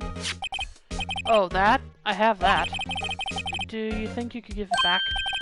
Sure, I mean, wait a second, pal. Chicken lawyer. Uh-oh, he's on to me. Tell him straight. If I tell him why I want it, there's no way he'll give it back. Give it to me. Something the matter? Oh, no, it's just, you know, detective. Nope, I know nothing, pal. That cell phone has a lot of numbers on it, like her boyfriend's. The cell phone holds all the little girl's sweetest and spiciest secrets. You'll try to confuse me. Sorry, pal. I already checked all the numbers in memory. Impressive, you're quite the detective. Uh-huh. Oh, here. You can have the phone back. There weren't any suspicious call records in there after all.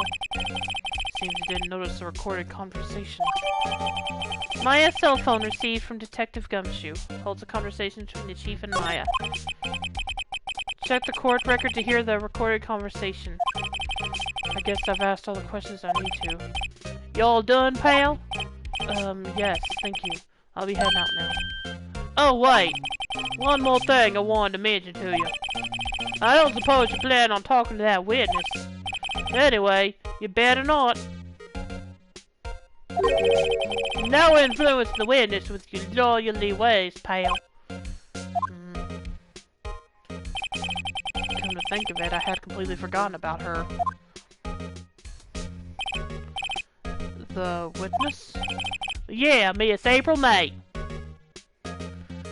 Yeah, definitely not the brightest bulb.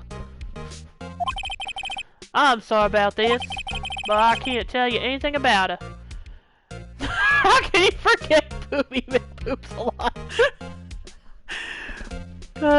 Probably because of everything else he had on his mind, to be fair. Well, you just told me her name. Miss May, huh? So, you've seen her home already, then?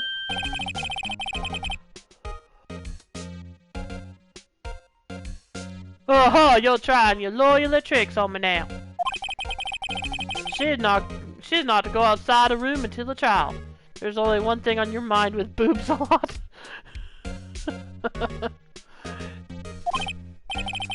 So, she's still in the hotel across the way. Yeah, but maybe that's why she wasn't on his mind, because he had his mind on the case. I guess I should know better than to try to get a detective to leak information. You got that right, pal. Time to pay a visit to Miss May.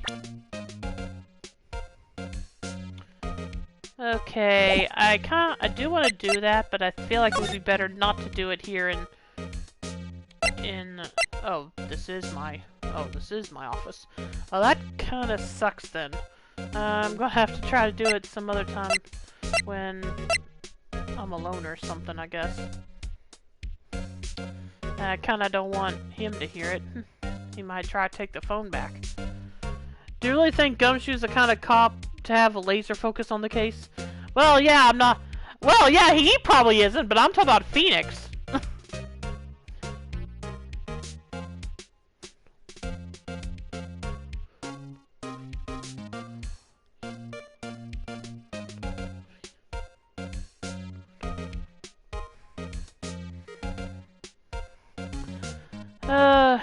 I guess I'll go to the hotel.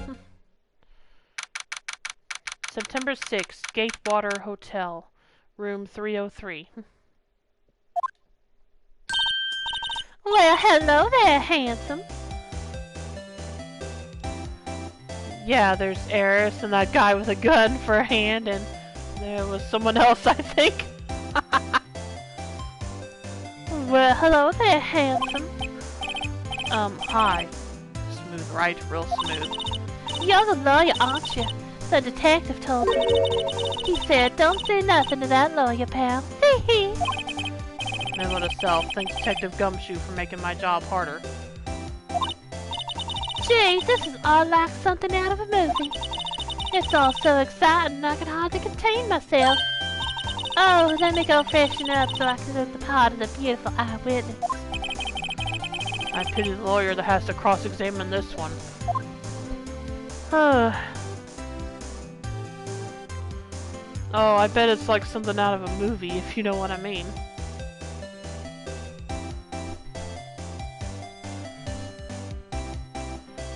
I don't know what movie you mean, but okay. Let's see. I wanted to go and check the phone while I'm here. Okay, September 5th, 9:27 a.m. Mia, what's up? You haven't called in a while. Mia, what's up? You haven't called in a while. It's a movie Cell might watch. Ah, okay. Gotcha. Mia, what's up? You haven't called in a while. Well, there's actually something I want you to hold on to for me. Again? What is it this time? It's Naughty One, so I guess that's more Irvine. It could be both of them. It's a clock. It's made to look like that statue, the Thinker, and it tells you the time. I should probably tell you, the clock isn't talking right now. Huh? It's not working? That's lame. I had to take the clockwork out, sorry. I put some papers inside it instead. Papers? Is that the evidence then? I'll leave that one up to your imagination. See you tonight at 9. It's just the call from the opening cutscene. Yeah, I see that now. Okay, now I'm gonna examine this room a bit. And I immediately noticed this. There's a screwdriver stuck in this drawer. I wonder what's inside. Let's take a look. Hey! Hey! What are you doing? No touching! Oh, bad boy. You really shouldn't pry around in other people's rooms now. You wouldn't want to make me upset, would you? Upset? I thought you was gonna explode for a second there. I wonder what could be inside the drawer. Oh boy. Alright. What you witnessed? Do you think you could tell me? Do you think you could tell me something? I need you to describe what you observed at the time of the incident. Oh, observed. Incident? You sound just like a lawyer in the movies. I like a man with a big vocabulary.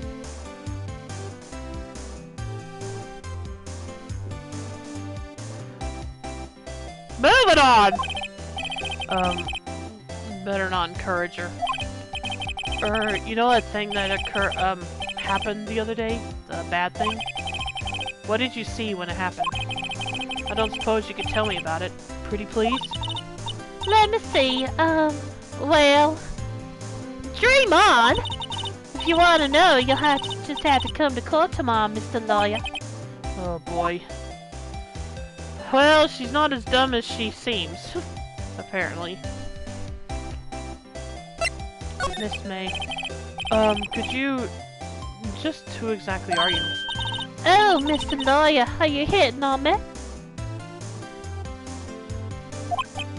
No! Hey! I'm just doing my job here! You know, you're cute and you blush. Believe me, this is the first time in my life I've blushed this much. Right, can you just tell me what it is you do? Well, no! And you had your little hopes up, didn't you? Oh boy. I see there are 2 glasses on the table. Is someone staying here with you? Oh, what amazing powers of observation. You must be one of those famous detectives like on television. Oh no, not me. I'm, just a lawyer. Say, Mr. Big Detective, why don't you go look for clues in the garbage? Miss May doesn't like nosy little lawyers. Oh boy. Okay. And I'm not going to be able to examine anymore because she probably won't let me.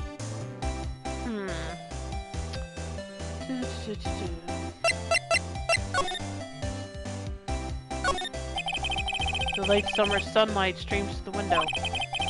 There's the Fan Company Law Office building, of course. You can see the inside of the room pretty clearly from here. I think it would be a little difficult to recognize a face from this distance, though. Okay. BRB again, okay. Ah, a still scene painting. Wait, should that be still life? Whatever, one of those is hanging on the wall. The flowers are fake, as expected. I know sunflowers and tulips, but that's about the extent of my floral knowledge. I would think these are roses. Oh well. A simple bed. It's been recently made. Nothing eye-catching here. But I guess we're done here then. there anything to present to her, maybe? I guess not. Let's get out of here. Okay, let's try this again. Gotta catch him eventually. Seems like Mr. Grossberg is out. Well, maybe I should just wait here for him to come back. Ahem! That was the most over-the-top clear to throat I've ever heard. Oh, so you're the one they say has been looking for me. Yes, that's me. He looks even grander than I imagined. That badge on your collar. Ah, so you're a lawyer, are you now? Yes, well, yes. And what do you want? I'm not particularly busy these days. Please proceed. Not busy? Then how come no one could get in touch with you? Something the matter? Came to see the one and only Marvin Grossberg, did you not? Well, here I am, boy. What do you want? Out with it. Well, sir, actually, it's about Maya. Maya Fey. Oh, yes, Maya Fey. Go on. Why the strange reaction?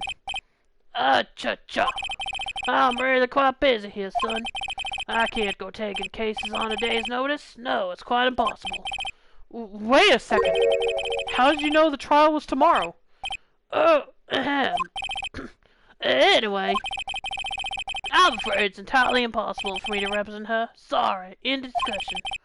What's going on? He refused me before I even got a chance to ask him. What do I tell Maya? I tried making a clip from the stream. Oh, okay.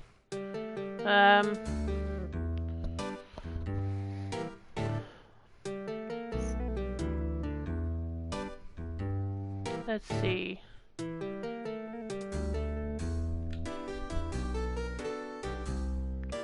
I posted a link on your Discord. Oh, okay, thanks. I'll take a look later.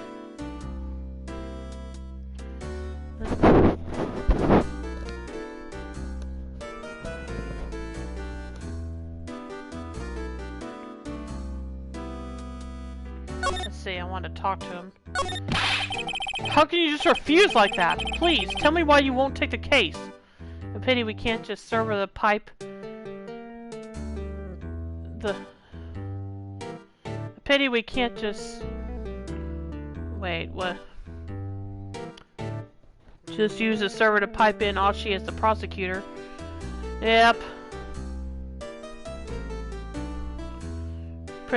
Principia Discordia. Yeah, I kind of wish that would... Yeah, the problem is, since I'm streaming through the PS4, any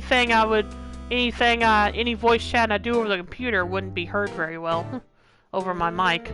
You'll just have to do it your lonesome. Yep, I'll try. I really do wish I could have you helping with it, but...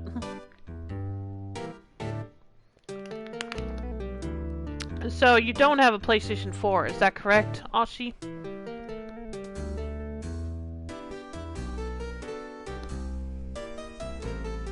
Okay. Because, yeah, if you did, we could easily do this.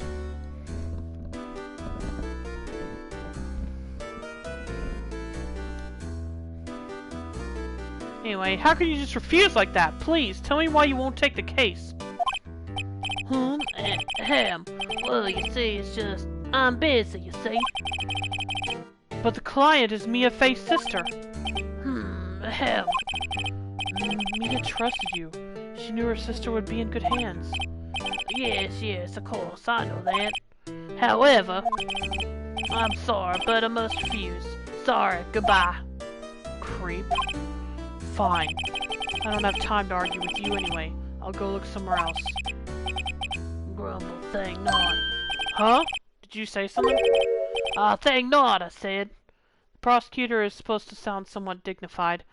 Yeah, I think I can probably get an idea to do of a voice do. Maybe the voice I used for Byakuya or Yusuke in Persona 5. That's worth a try anyway. Thing not, I said. Well, what do you mean? I'm terribly, terribly sorry. But I'm afraid that no lawyer worth their salt will take on this particular case. Let's just see what she does. They are around the same age as Phoenix. Ah, okay. Terribly sorry, my boy. By the way, I already know who the prosecutor is. It was talked about in Detective Gumshoe told me about him. So the identity of the the name and gender of the prosecutor isn't a spoiler anymore at this point. Terribly sorry, my boy. Why? I cannot say. I beg your pardon, but could you leave now? I got nothing more to discuss with you. Not that the name tells you anything. Yeah, but didn't Gumshoe say that it was address him as a guy? I don't know. Maybe I misremembered that. What's going on here? He is a guy, yeah. I know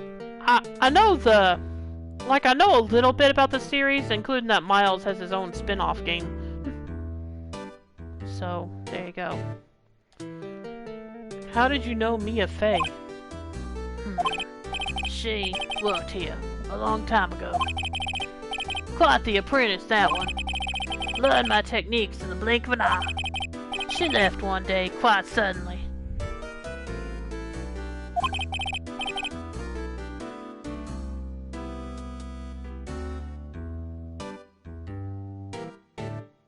She had a mission, you see. Who is that in that, emo Tashi? I'm kinda curious. If you know. A mission? You could see it in her eyes. She followed it with a burning passion. I have no idea, okay. Never looked back, that one. That's quite a painting. Aha, you noticed! It's my pride and joy. Impressive, isn't it? Well, isn't it? The color of the sky, the hue of the sea, the weave of the straw hat. It's worth at least 3 million. I have no intention to part with it, of course.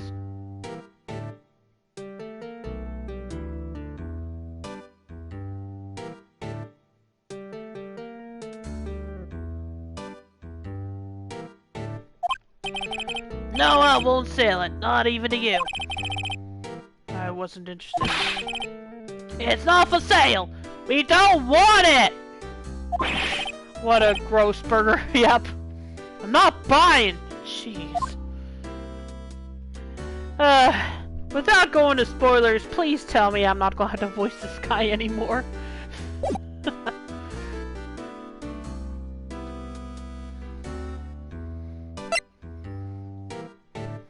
Oh, great. Okay, fine. At least maybe it'll be a little while. Guess we gotta go give the bad news to Maya. He has a few appearances, but not as many as Larry. Okay. September 6th, 3:42 p.m. Detention Center. Visitor's room.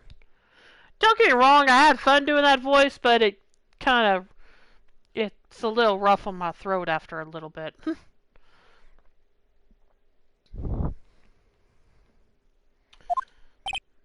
Hiya. Oh, you're back! Did you find the lawyer? Well, what do I tell her? Well, see, just be honest. I really don't think you should use that guy. He didn't seem healthy. He was all skin and bone. You better hope she doesn't know what he looks like, or she's not gonna buy that.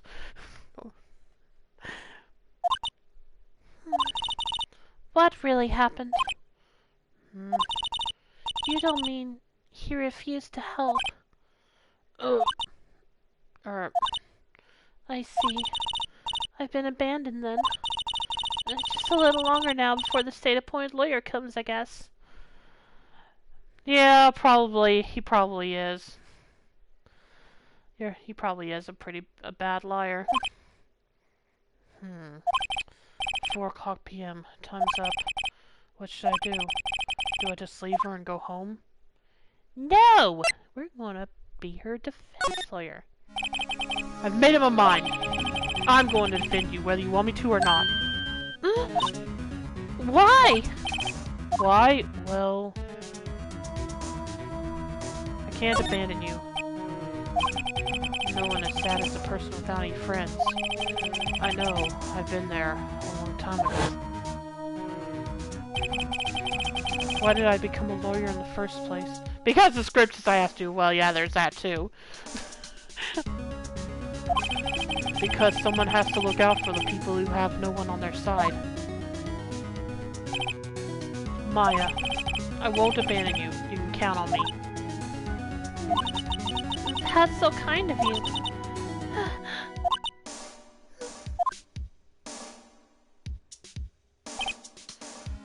Well, let's fight this one and get you out of here. Right, thank you. Phew, she smiled at last. She looks like an entirely different person. One last question. You are innocent, right? Yes! And I trust you. So you trust me too, okay? It's a deal. So, what next? There's something that's been bugging me. Just what was inside that strange woman's drawer? It was when I tried to look into the drawer that she got all defensive.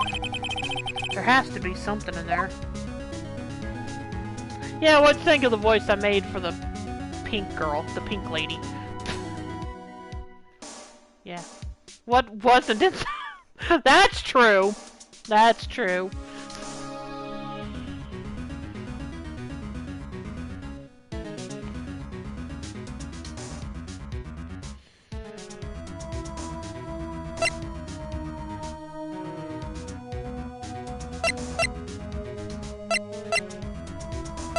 Is there anything else to say to her? Nope.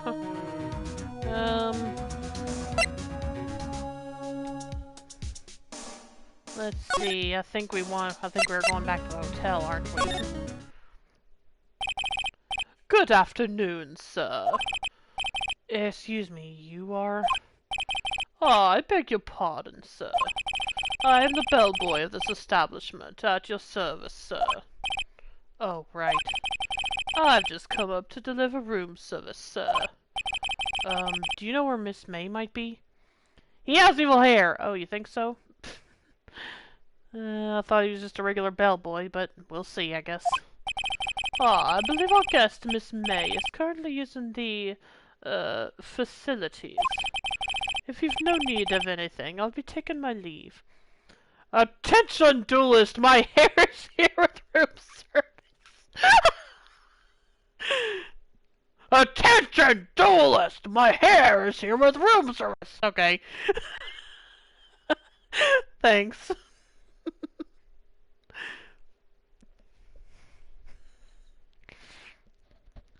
Like I said, it's been a while since I watched Yu-Gi-Oh! Abridged. I'm surprised I remembered that, but I guess that one sticks out. Please, stay as long as you like. Enjoy. Oh, you meant 10 out of 10 on my voice for that woman. Gotcha. Yeah. Wait, no! Hey! Why does it seem like every time I come here, I end up embarrassing myself? Wait, now's my chance to snoop around a bit. Oh, I almost forgot. God! You came back quick. Might I ask you to inform Miss May that there is a message for her? Please tell her that Mr. White of Blue Corp phoned. Aha, really now? Hang on a minute.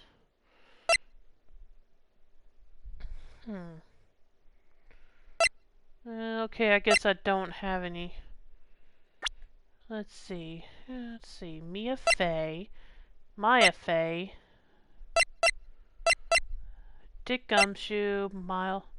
Okay, see, it even says right here, a gifted prosecutor and a ruthless man who do anything to get a guilty verdict.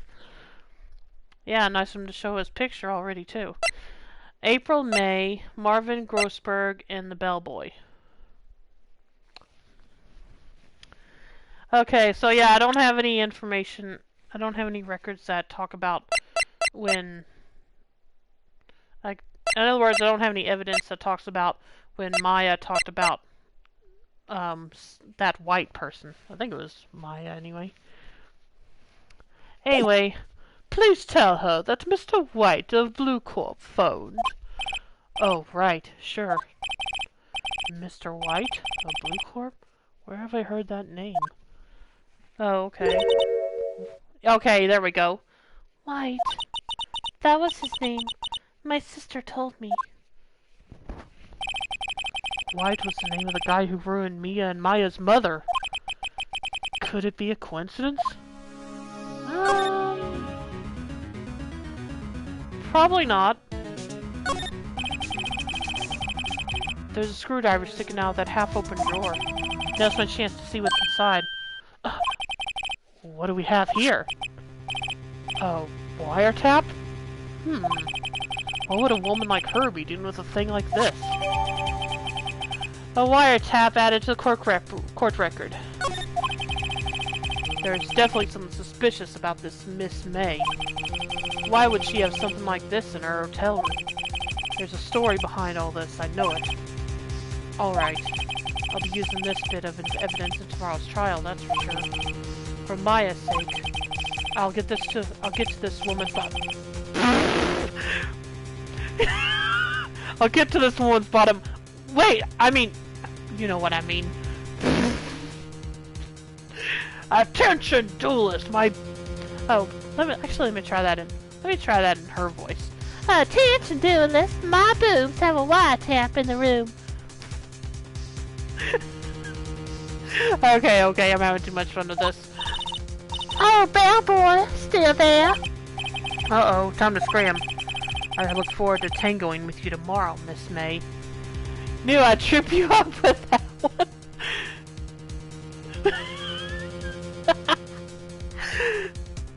Hey, at least I got it eventually, right? Question: how come you're not affiliated yet? I think it has to do with my viewer average.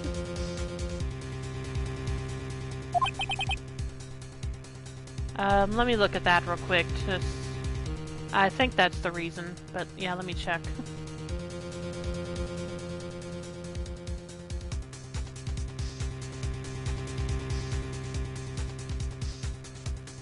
In court. To be continued.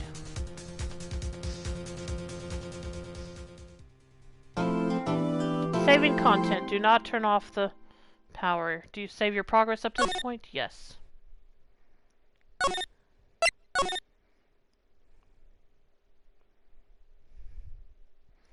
Okay, and I think this is a good time to take a short break, so if there's anything you need to do at the moment, now would be a good time, and I will be back shortly.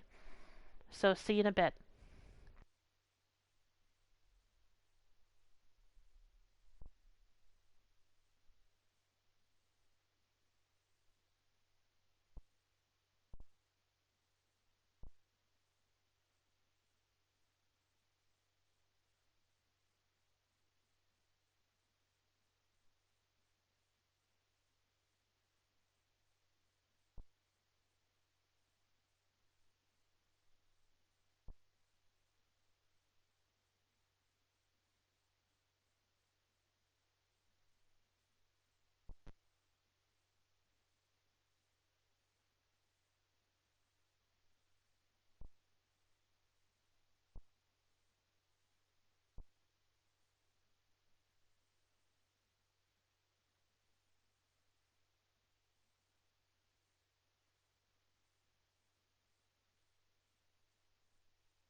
Okay, I'm back.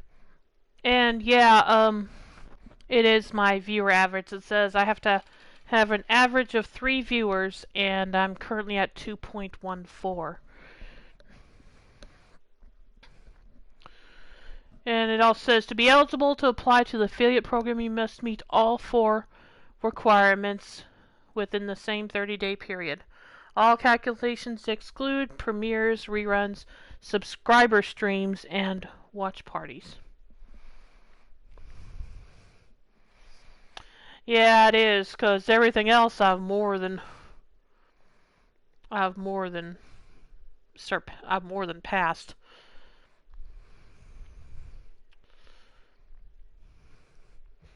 Because it says I have to stream for a... These are the things that have to be in a 30-day period. Stream for 8 hours, which I've definitely passed. Stream on 7 different days. And then the average of 3 viewers. As well as reaching 50 followers. So, yeah, the average is all that's holding me back at this point.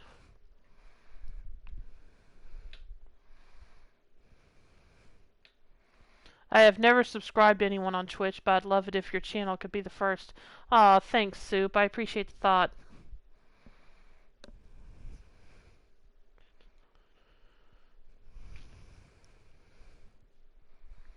Anyway, let's get back to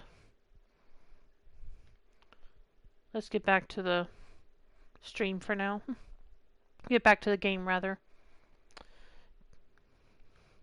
Because, yeah, even if I don't ever become an affiliate for whatever reason, I'm still enjoying this. And I appreciate every follower I get. Anyway, again, let's continue.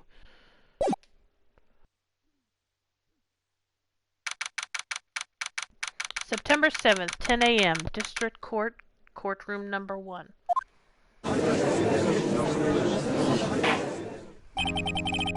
Court is now in session for the trial of Miss Maya Fey.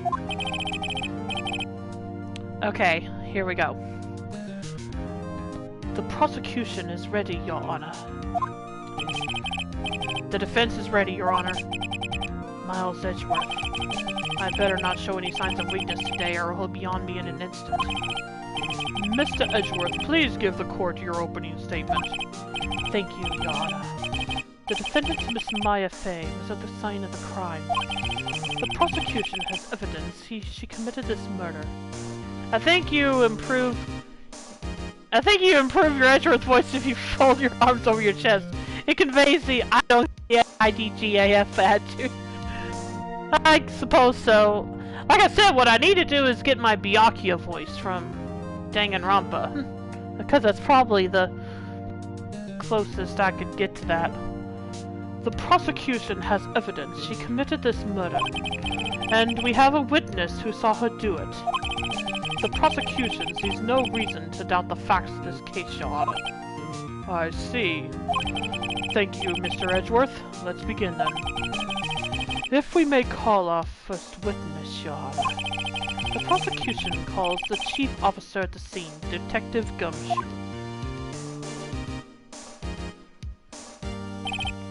Witness, please state your name and profession to the court. Sir! My name's Dick Gumshoe, sir. I'm the detective in charge of homicides down at the precinct, sir. Detective Gumshoe, please describe for us the details of this murder. Very well, sir. Let me use this floor map of the office to explain. The body was found by this window here. And the cause of death... Oh, sorry, that was Edgeworth. And the cause of death... Loss of blood due to being struck by a blunt object, sir. The murder weapon was a statue of the thinker found next to the body, sir. It was heavy enough to be a deadly weapon, even in a girl's hand, sir. Okay, please stop with the sir. The court accepts the statue as evidence. The court accepts the statue as evidence. They're still calling it a statue. Oh well. Floor plans added to the court record. The murder scene, the Fay and Co. Company law offices. Now, detective. Yes, sir. You immediately arrested Miss Maya Fay, who was found at the scene, correct? Can you tell me why? Yes, sir. I had all the evidence you did, sir. Detective Gumshoe, please testify to the court about this hard evidence. Maya Fay's arrest. Okay, here's my first serious case, so here goes. Wish me luck. As soon as the phone call came in, I rushed to the scene. There were 2 people there already. Tutorial mode off. Yeah, exactly. The defendant, Miss Maya Fay, and the lawyer, Mr. Phoenix Wright. I immediately arrested Miss Maya Fay. Why? We had a witness account describing her. The witness saw Miss Maya Fay at the very moment of the murder. The very moment, you say? Very well, Mr. Wright, you may begin your cross-examination. Yes, Your Honor. Cross-examine what? I couldn't see a single contradiction in that testimony. Whoosh! Smack! Hey, Maya just threw something at me. Oh. What's this? When my sister couldn't find any contradictions in a witness's testimony, she would bluff it and press the witness on every detail. Ah, okay. The witness always slips up and says something wrong. It's worked lots of times. I should have expected Maya would know some of her sister's tricks. That's actually not what she threw. She threw a boot to the head. Alright, let's give this a try. Something the matter? No, Your Honor. I'd like to begin my cross-examination. How did nobody see that? Oh well, I'll be grateful for what I can get. Maya Fay's arrest. As soon as the phone call came in, I rushed to the scene. Okay. There were 2 people there already. The defendant, Miss Maya Fay, and the lawyer, Mr. Phoenix Wright. I immediately arrested Miss Maya Fay.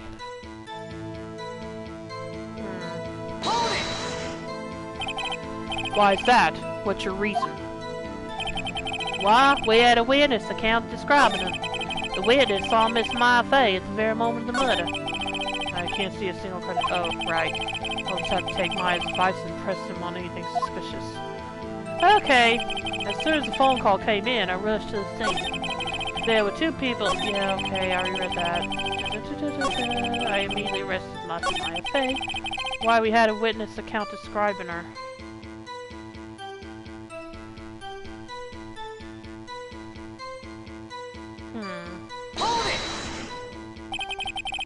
Hold on just one second. Yeah? If I heard correctly, you said you arrested her because you had hard evidence she did it, correct? Huh? Did I say that? Me? I heard you say it. You did say it. You said it. Exactly what about this suspicious woman in pink's claim was hard? I'm sorry, I just love the way you worded that. Exactly what about the suspicious woman in pink's claim was hard evidence? What? Miss May isn't suspicious and she sure isn't pink, pal. Dude.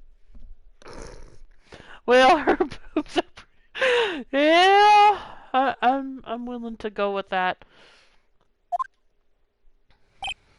Well, I guess she is pink.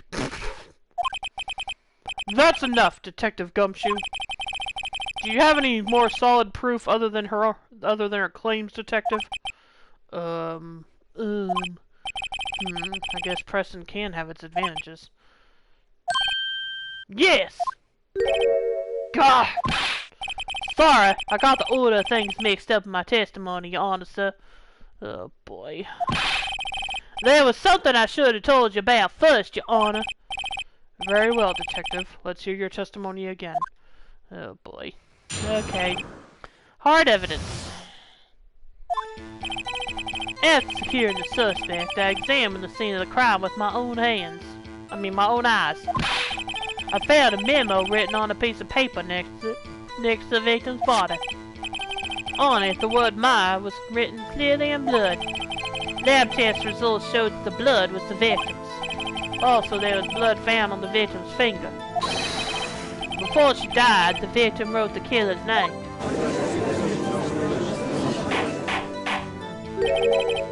How you like that? Before we begin... I already know how to counter this. Before we begin cross-examination, I have a question for you, Detective. Your Honor? Yes, the old dying message. That's always 100% reliable. Yeah, and like I said, I already know how to counter it, so it's just a matter of when I can. Your Honor? Why didn't you testify about this vital piece of evidence the first time? I know. I'm real embarrassed. I forgot about you, honestly. Try to be more careful. Well, at least he didn't make any excuses. Gotta appreciate that. Very well. The defense may begin its cross-examination. Hard evidence. After securing the suspect, I examined the scene of the crime with my own eyes. I found a memo written on a piece of paper next to the victim's body. On it, the word Maya was written clearly in blood. Lab test results showed that the blood was the victim's. Also, there was blood found on the victim's finger. Before she died, the victim wrote the killer's name. Okay. Objection! Detective Gumshoe, there's one thing I want you to clarify for me here. You say that the victim, Mia Fey, wrote this note. That she was accusing the defendant, Maya Fey. That's really what you're saying? Well, what? This isn't one of those lawyer tricks now, is it? Of course you wrote it! Who else could have? That's a good question, but... You have it backwards, Detective. Backwards? The victim is the only person who absolutely could not have written it. This is a report from your department, Detective. Immediate death due to a blow from a blunt object. She died immediately. But! No butting your way out of this one, Detective. Order! The defense has a point. Someone who died immediately wouldn't have had the time to write anything down. Objection! Mr. Wright, I beg your pardon, but when exactly did you obtain that autopsy report? When? Crap. I don't remember when I got it. When it, was it...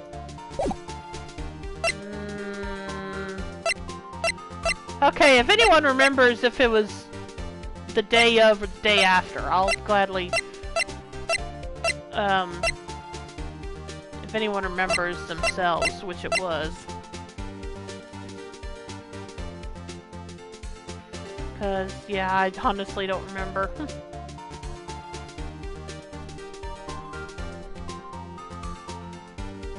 I spaced out. What was the question? They're asking when I could always admit to Edgeworth that you're incompetent. I'd rather not, thank you very much. The question was, Soup, when I got the autopsy. When I received the autopsy report.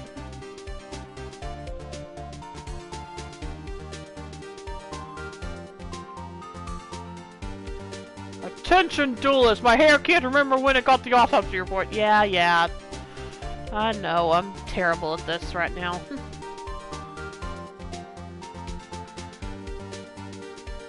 I feel like it would have been the day after, but I don't want to mess up on this. Wasn't it night when the body was found? Yeah, it was. So yeah, you're probably saying it was the day after then, right? Let me check the... Yeah, it was 9 p.m. So it probably was the next day.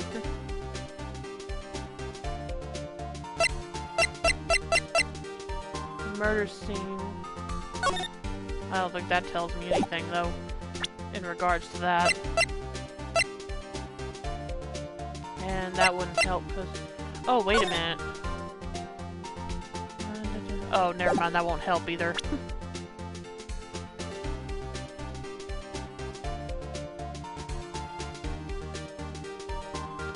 I'm gonna say it probably was the day after then. And hopefully this isn't me messing up. Okay, I can save in the middle of a trial. I'm not gonna do that here, but it's good to know for if I have to end my stream in a hurry. Anyway, the day after the murder is what I'm gonna say.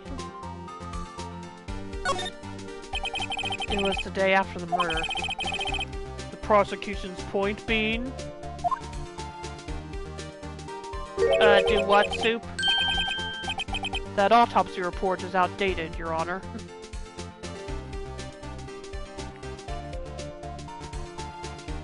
Wait, what? What do you mean it's outdated? What? A second autopsy was performed yesterday, at my request. How convenient. Death was almost immediate, due to a blow from a blunt object. I already don't like this dude. That probably goes without saying, but seriously. But there is a possibility the victim lived for 7 minutes after the blow. I received these results this morning. No way! Your Honor, it's quite easy to imagine that the victim did have time to write Maya. That is all. I see. Attention duelist, my hair detected the sin of bullshit. Yes, very much. Damn you, Wedgeworth. I should have known you'd have something up your sleeve. Why, Mr. Wright, you look shocked. Something you want to say?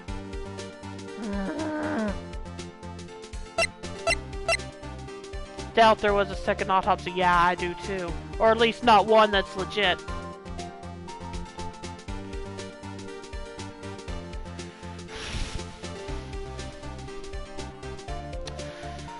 I want to say this, but I feel like it would make me look bad. Oh, you want me to say I'm a sham? No way. The correct answer is obviously I'm a sham. Wait, really? I hope you... Are you serious? Is that the correct answer? Am I kinda... Okay, here's the thing. This obviously isn't true. He's... Would I troll you? You would. Yes, I think you would. In such an obvious manner. Okay, maybe not. Yeah, okay. So, putting aside Aoshi, I actually got 2 votes for saying I'm a sham, and 1 for saying Edgeworth is the sham. The answer doesn't affect your score, okay. Well, like I said, I'm definitely not going to say that about Detective Gumshoe. He's not a bad guy. Alright, fine. Let's do this.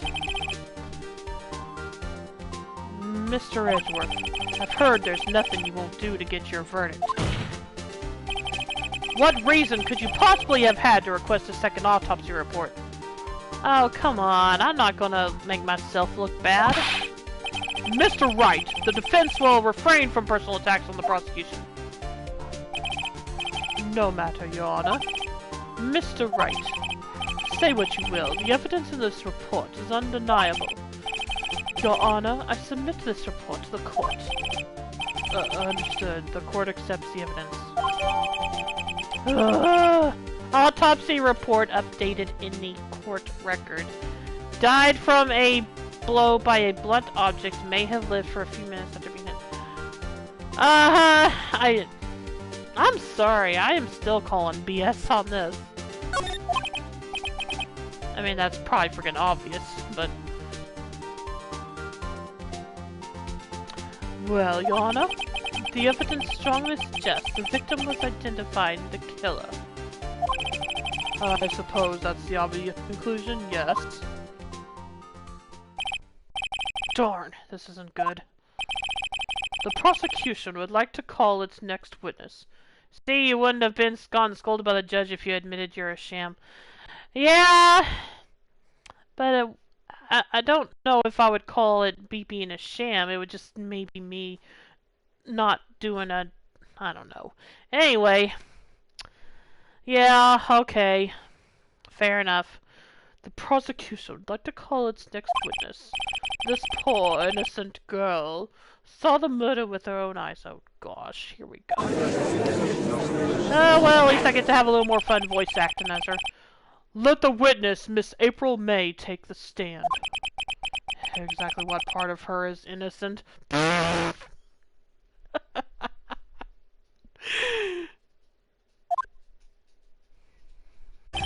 Witness, your name, please.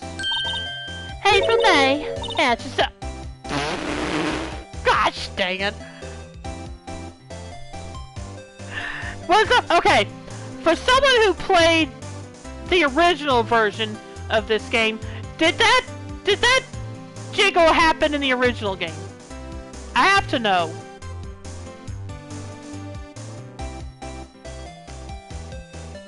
Okay, it did. Alright. Well, Soup says it did happen, so... Anyway. April May, at your service. Oh gosh, the way she's standing there. Much like you, I'm a sham. June, July, I know, right? Maybe she has a sister or cousin or something named that. Order! An introduction should not require any reaction from the crowd. Yeah, what about your reaction?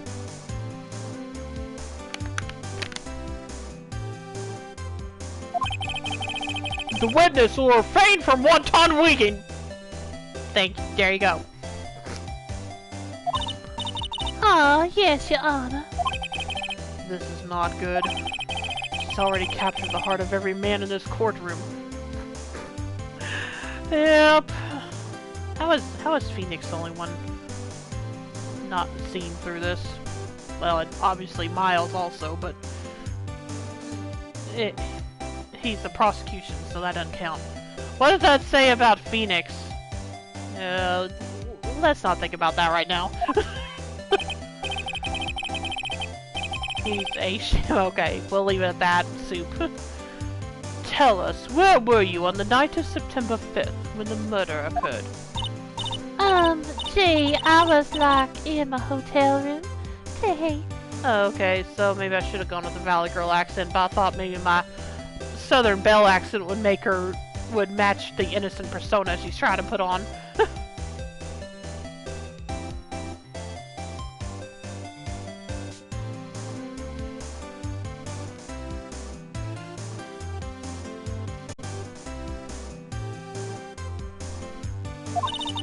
I checked in right after lunch.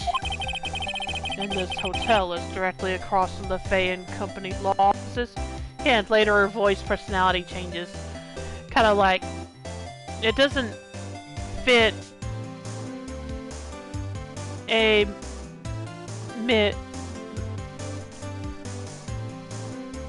Okay, well, what voice do you... Yeah, but like I said, right now she's trying to put on this innocent act, and I thought, like I said, I thought the Southern Belle voice. It also doesn't fit the Tomoe persona. Tomoe as in, Chie's persona. Am I remembering that right? Is that the name of Chie's persona? I can't remember offhand.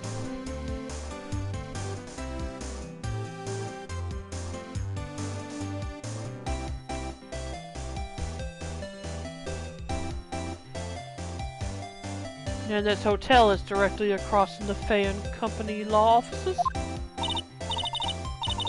That's right. That's right, big boy. Please testify to the court about what you saw. Witness's account. was like 9 o'clock at night. I looked out the window, you know. And then, oh, I saw a woman with long hair being attacked. The one attacking her was a master girl sitting in the defendant's chair. Okay.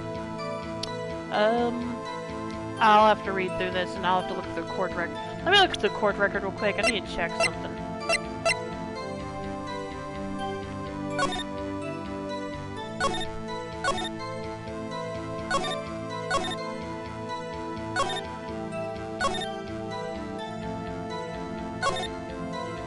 Okay, this doesn't... I don't know if this is really going to help. I'll figure something out. Huh.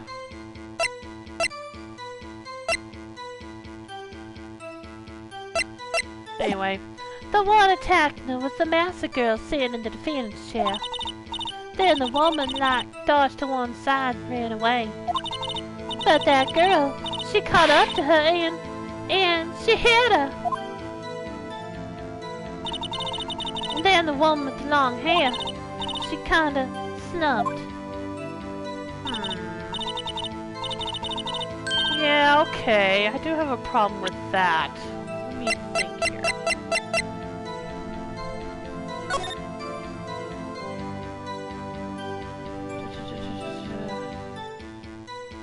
Yeah, I kind of have a bit of a problem with that. But I guess I'll have to see what I can do. The end, that's all I saw. Every little bit's a witsy. Wink. Okay, let me think here. Well, Your Honor, I see. It is a remarkably solid testimony. I don't see a need to trouble the witness any... Wait, Your Honor! Yes, Mr. Wright. What about my cross-examination? I thought the witness' testimony just now was quite...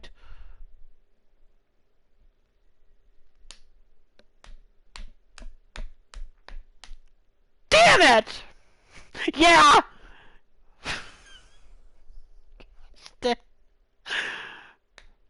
Yeah.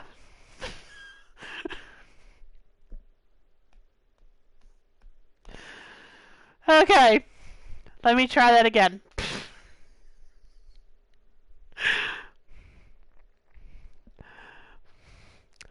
I thought the witness's testimony just now was quite firm, didn't you? Mr. Wright, I understand you were Miss Mia Fey's understudy, were you not? You must know her techniques well. Her cowardly way of finding tiny faults in perfectly good testimonies. Hey, how dare you! Let's see. Let me read. Let's see. Sorry, I wasn't paying attention to the judge. I was focused on her. Right. Just like in Danganronpa, sometimes you can see an answer, but you need to still hit the steps before it. Right.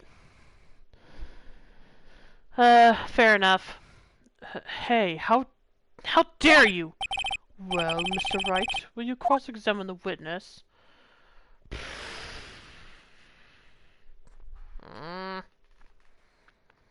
Attention, duelist! My hair is going to punch the prosecutor right in his autopsy reports. I'm sure the temptation is there. Hang on a minute. Let me see here.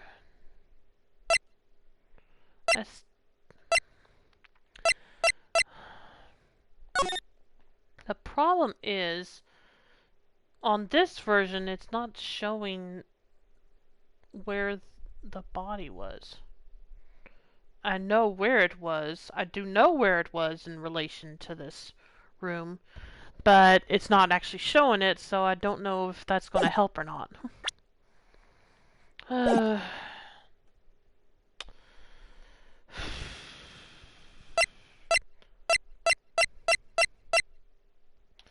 Focus on Preston, the testimony first. Yeah. So I should say yes then. Okay, got it. I'll gladly proceed with the cross-examination. If only because I have a feeling Edgeworth doesn't want me to. She has to have some weakness. Very well. You may begin your cross-examination. Sometimes they say funny stuff. Yeah, that makes sense. Very well. You may begin your cross-examination. Witness's account. It was like 9 o'clock at night. I looked out the window, you know. And then, oh, I saw him long hair being attacked. The one attacking her was the mouse girl sitting in the defense chair. I want to press this. Hold it! How do you know she was the defendant? Huh? Well, you know. She had a girlish physique. Women know these things. Look, I just know, okay? There was only one person at the scene of the crime with a short, girlish figure. The testimony is bulletproof, Your Honor. He's right. I question the testimony. Hold on a minute.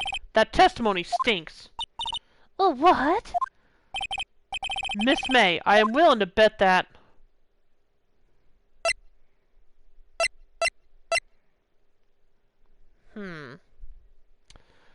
The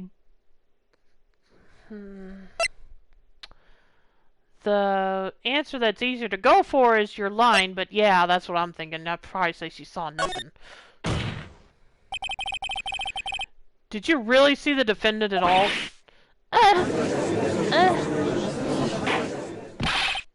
Mr. Wright, what's the meaning of this? Yes, what is the meaning? Somebody tell me, because I'm clueless. About this, I mean. Yeah, you're not clueless about anything, you little...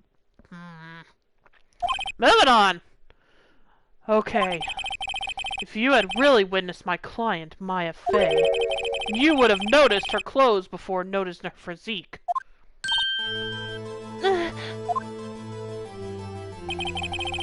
No one wears clothes like this on a daily basis except her. Okay. There's a few things she's not clueless about. I think there's a lot of things she's not clueless about, to be honest. And I'm no expert on fashion, but her hairdo looks far from normal to me. However, the witness's testimony mentions neither of these things. The testimony is bogus. But... Still, we don't know if she was dressed that way the night of the murder. Actually, I do. I know she was. Attention, duelist! My hair wants to copy the defendant.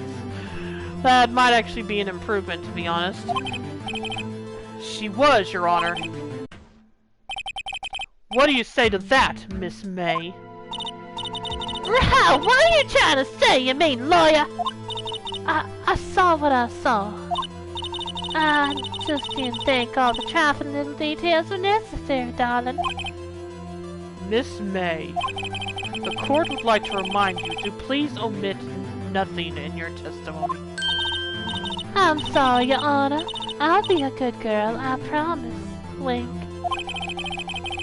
I don't know why I keep saying wink. I guess I might as well, though. Your testimony again, if you would. Damn, I almost had her.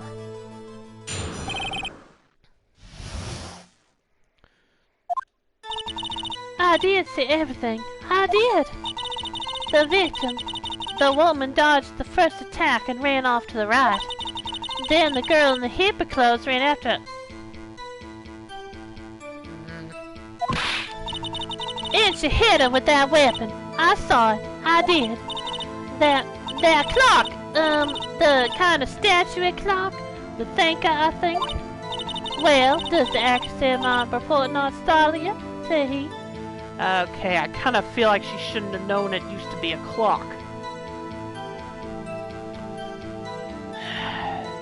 Uh-huh.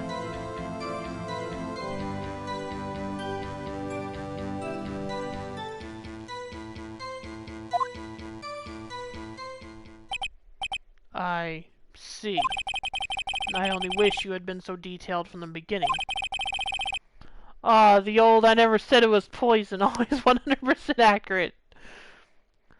Please begin the cross-examination.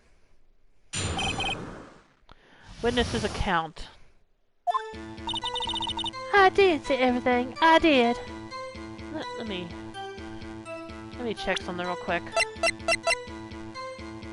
The murder weapon looks like a statue, but it's actually a clock. Okay, I won't show her that then.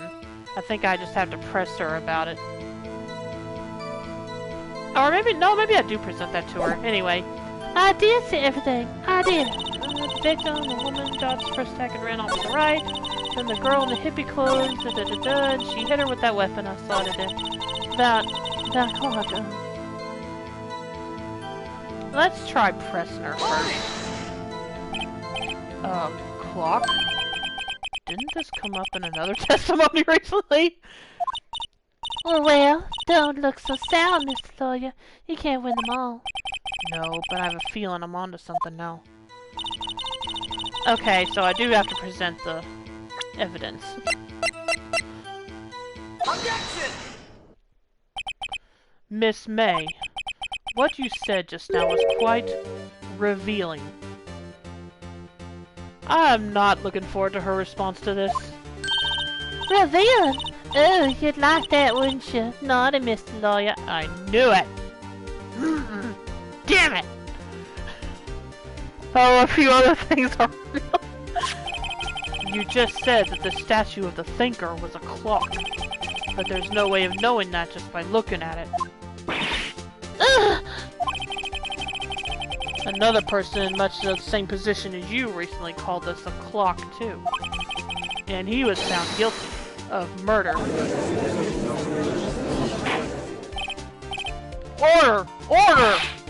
Miss May, can you explain how you know this was a clock? Objection! The witness saw the murder with her own eyes. That's all that's important here. The defense is trying to confuse the issue with trivial concerns. I'm here in for some. What do you think that meant? Yeah, sure. Yes, of course. You will withdraw your question, Mr. Wright. Are you serious? There is no... Objection! Yeah, okay, thank you. But questions are all I have, Your Honor. Okay. Thank you, Phoenix. Gosh. And as you may recall, I've caught murderers with these questions before. No one can hide from my sight, including April May's boobs. Yeah, I'm sure. Well, only once. Objection sustained. You may continue to question the witness. Phew, that was close. If you stopped me there, the trial would be over. Huh? What? So, what happens now? What happens now is you answer my question. How did you know it was a clock? What? That's... because I heard it? Okay! Ugh. Yes, I heard it say the time. So, you've been to the law offices of Fay and Company? No! Hey, I didn't say that. Why would I go there? I heard it from my hotel room. Hey. Yeah, right. The law offices of Fay and Company, where the murder took place, is very close to the hotel. I don't think it's that close, though. She could easily have heard the clock. My role here is to make dirty innuendos and not troll Luna. Okay. Well, Mr. Wright, are you satisfied? No, Your Honor. I can't give up now. I'm not satisfied because... it couldn't have rung! Your Honor, members of the court. It is inconceivable that the clock in question rang. It's empty. That clock is missing its clockwork.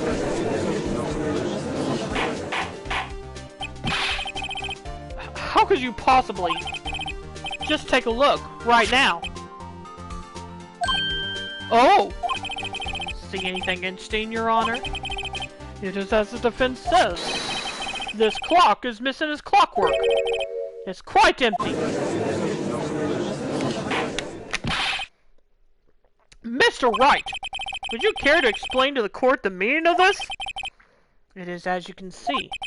The clock was empty. It couldn't have rung. Therefore, this witness is a big fat liar. The fat? Really? That's the insult you're taking from this? Well, Miss May? Tisk tisk. Quite a show you put on for us, Mr. Wright. He knew the clock was empty. Somehow, he knew. I'm afraid you've forgotten one thing, however. Yeah, but not the places she was insulted by. Is what I'm getting at. I'm afraid you've forgotten one thing, however. Indeed, the clock is empty. As you say, it can't ring. However, we must ask, when was the clockwork removed? If it was after the witness heard the clock, then there is no contradiction. I have the evidence for that, though. Yes.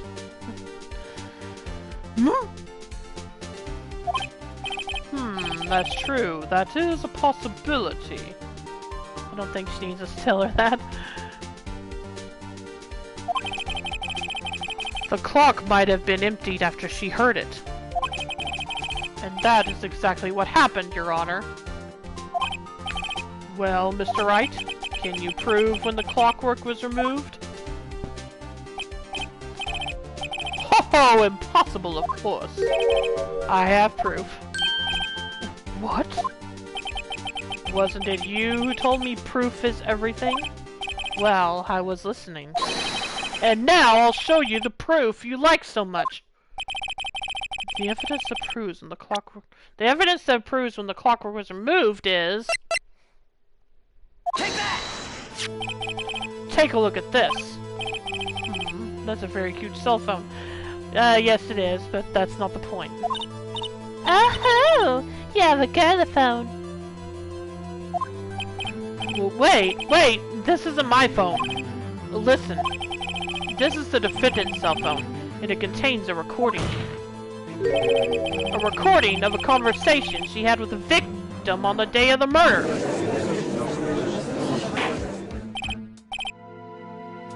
Okay, I have to ask, how long is April going to keep standing like that? Order! Order! Oh, the defendant's cell phone? This wasn't brought to my attention. Perhaps Detective Gumshoe overlooked it? The good detective better remember he's up for evaluation soon. I gotta say, I'm starting to feel bad for the big fella. Let's hear the conversation. Beep. So you just want... I keep getting them mixed up. So you just want me to hold on to the thinker for you then? If you could. I should probably tell you, the clock isn't talking right now. Huh? It's not working? That's lame. I had to take the clockwork out. Sorry. September 5th, 9:27 a.m. Beep! Your Honor, I think this makes it clear the clockwork was already gone by the time this was recorded. Which was well before the witness even arrived at her hotel.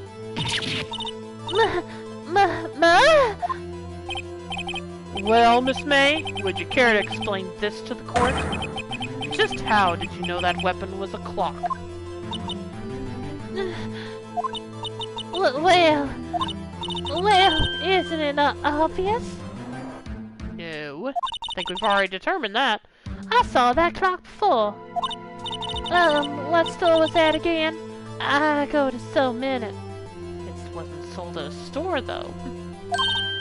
Oops, I forgot. Link. So the witness had seen it before. That would make sense. Does the defense have any objections, Mr. Wright? Yes, I do. The witness claims she had seen it before. But this directly contradicts a piece of evidence already submitted to this court.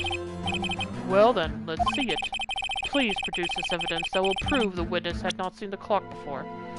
I really gotta do this again. Of course I do. Take that!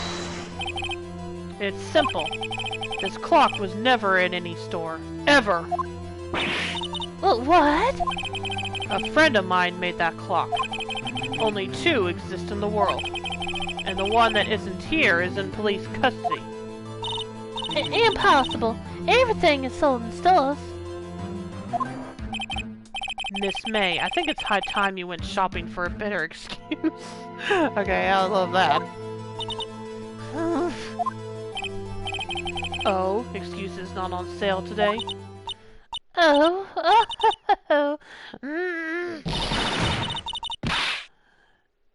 Ah! What's it to you, porcupine head? Oh, that's a burn, yeah, definitely. That stupid clock doesn't matter, okay? She did it, and she should die for it. Die! Whoa, let's not get ahead of ourselves. This is the court of law, and the witness will remain calm. Oh.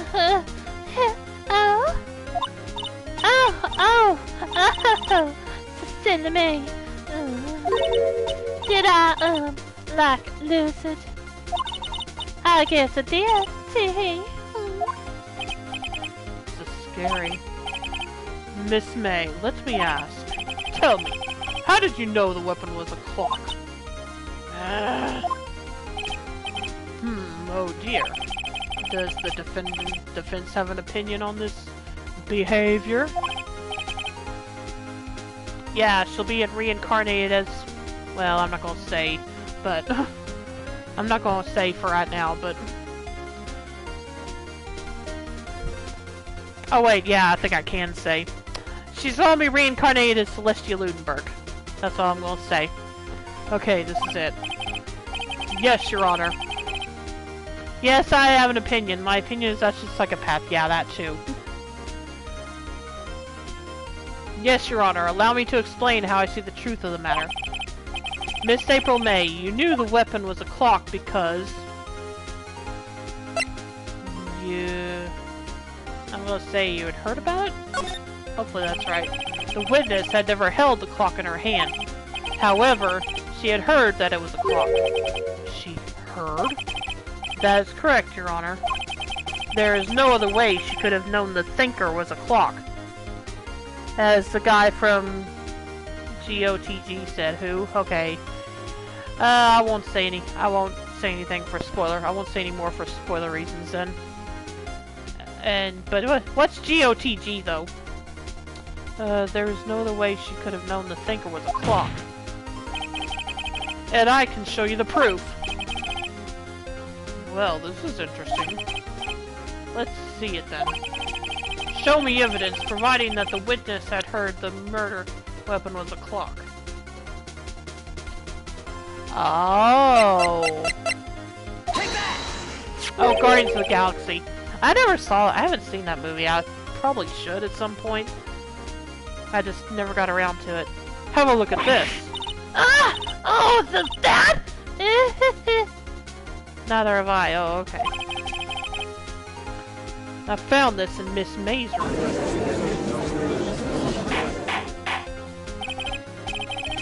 Mr. Wright, please explain to the court what this is. Miss April May, you were tapping the victim, Miss Mia Faye's phone, were you not? Oh! Oh, you object? Hello? Your Honor, this is irrelevant. Oh, is it now?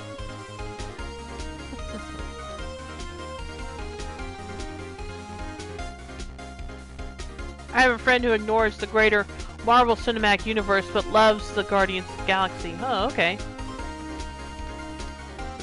I don't know if she was tapping anything, but I was. Her veins. Oh, okay. Your Honor, this is irrelevant. I'm not entirely sure that it is. Objection overruled. Thank you, Judge. It troubles me that our witness was in possession of a wiretap. This is outrageous! Does the defense truly claim that the witness was tapping her phone? Absolutely. Even if that was the case, which it's not, you still have to prove one thing. Did the victim ever say that the weapon was a clock on the phone? I thought... Yeah, she did. How did he miss that?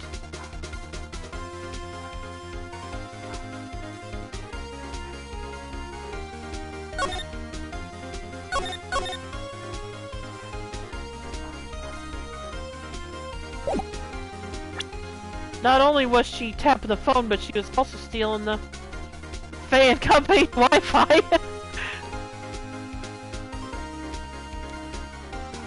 Did the victim ever say that the weapon was a clock on the phone? Can you prove that? I think not.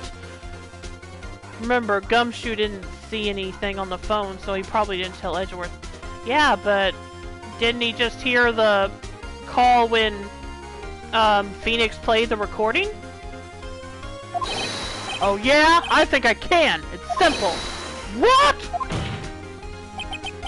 Here's my proof. The proof that the victim said on the phone that the weapon was a clock is... And we gotta show him this again. I present the defendant's cell phone. Yes, we've seen that. Listen once more to the conversation between the defendant and the victim. Okay, I'm not gonna read it all again this time. Well, actually...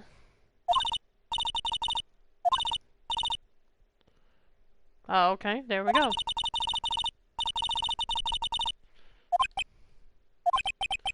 Miss April May, you used a wiretap to listen to this conversation. That's how you knew the thinker was a clock. Am I wrong? Objection! Now what? Your Honor, this is excuse me. Your Honor, this is ridiculous. Your Honor, look at the witness's face. Does she seem amused to you? The defense demands an answer.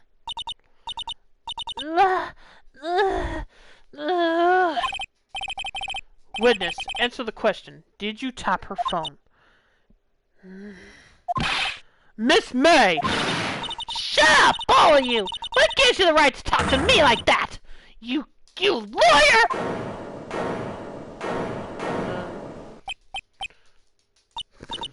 It's not fair. Oh, you ganging up on me like that. Oh, I'm the bad girl. Is that it? Is that it? Oh boy. That did it. The court's seen the real Miss April May now. Now to deal a final blow. Why the wiretap? I don't think I have proof she did it, so yeah, I think I'm gonna ask about the wiretap. Why did you tap her phone?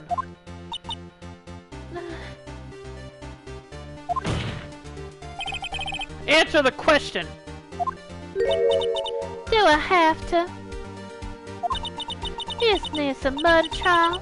It's tippity tapping. Irrelevant. Oh gosh, now she's trying to act like the airhead. Gosh, she's saying exactly what Edgeworth wants her to say. Miss May. Okay. If you say so, you were tapping the victim's phone. I hardly call that irrelevant. While this court does not condone the defense's tone of voice, he has a point. Well, Miss May, do you have an explanation for the court? Can you prove you had nothing to do with this murder, even though you tapped her phone? I'd like to see her pull that off. Mr. Lawyer, I saw that evil grin. You were probably thinking I'd like to see her pull that off, weren't you? Damn, she's good.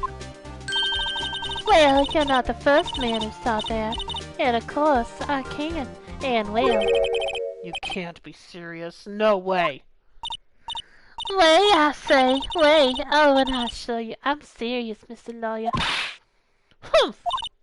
Okay, so the killing happened around 9 o'clock at night.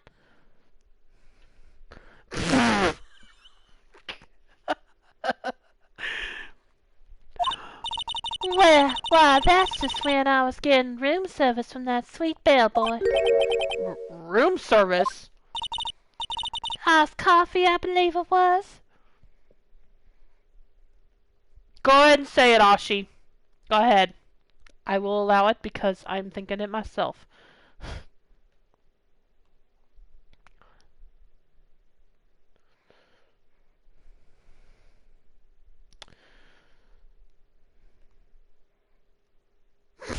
Okay, not what I was thinking, but that'll work.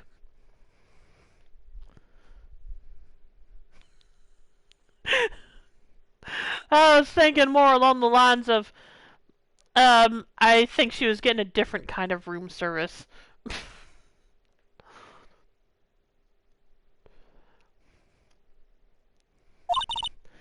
Iced coffee, you know, like normal coffee, but cold. If you don't drink it quick, the ice melts and then you have regular cold coffee. Oh, come on. You have to know it's true, though. Or it could have been true. Iced coffee? Think I'm making this up? Asked the bellboy, wink. Oh, I'm sure he'll back you up. Ergo, the witness was not on the scene at the time of the murder.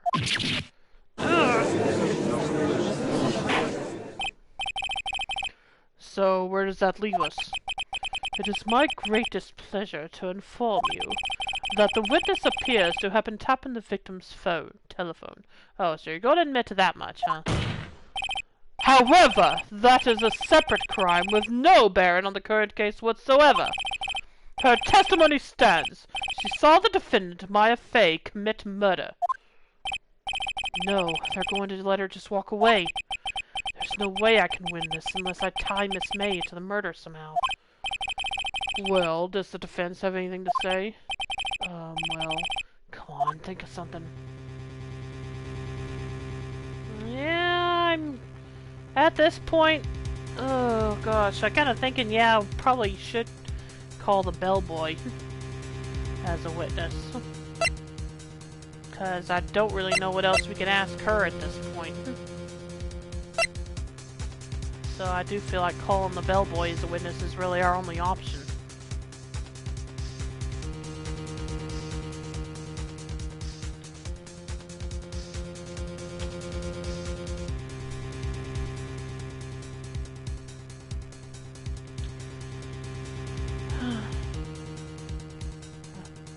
Attention duelist, my hair is corroborating her testimony. You can also ask her if she prefers silicone or saline. Talk to him. Yeah. Call the bellboy as a witness. The defense would like to call the hotel bellboy as a witness. There's something suspicious here, and I'm going to get to the bottom of it. I think you're sunken quite low enough already. Objection! I object to calling the bellboy. Oh, how come? Well, why? We need more cowbell. Why? What's your reason? Because I hold that the wiretapping had nothing to do with the killing. And where's your proof of that? However, if you agree to one condition, I'll consent to call in this witness. Condition? If Miss April May's alibi is not called into question after you examine the bellboy, then you will recognize that Miss April May was not the killer and that she is innocent. Well, I don't remember outright saying that she was the killer, just that she could have been an accomplice to it, at most. And thereby, you must also accept the verdict of guilty for Miss Maya Fey. That is my condition. What? I'd better find something suspicious in that bellboy's testimony. Otherwise, Maya will be declared guilty on the spot. What should I do? Oh boy. Oh boy, oh boy, oh boy. I don't know what they mean by give up. Like, give up the whole thing or just give up on Bellboy?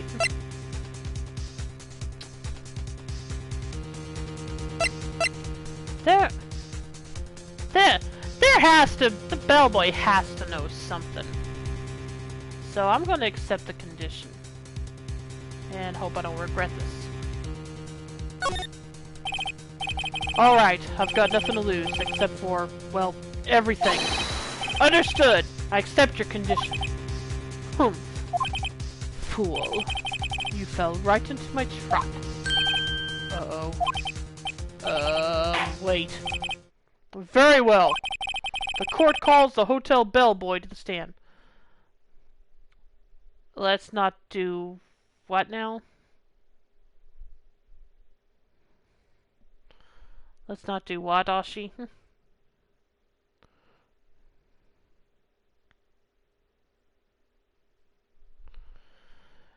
The court calls the hotel bellboy to the stand.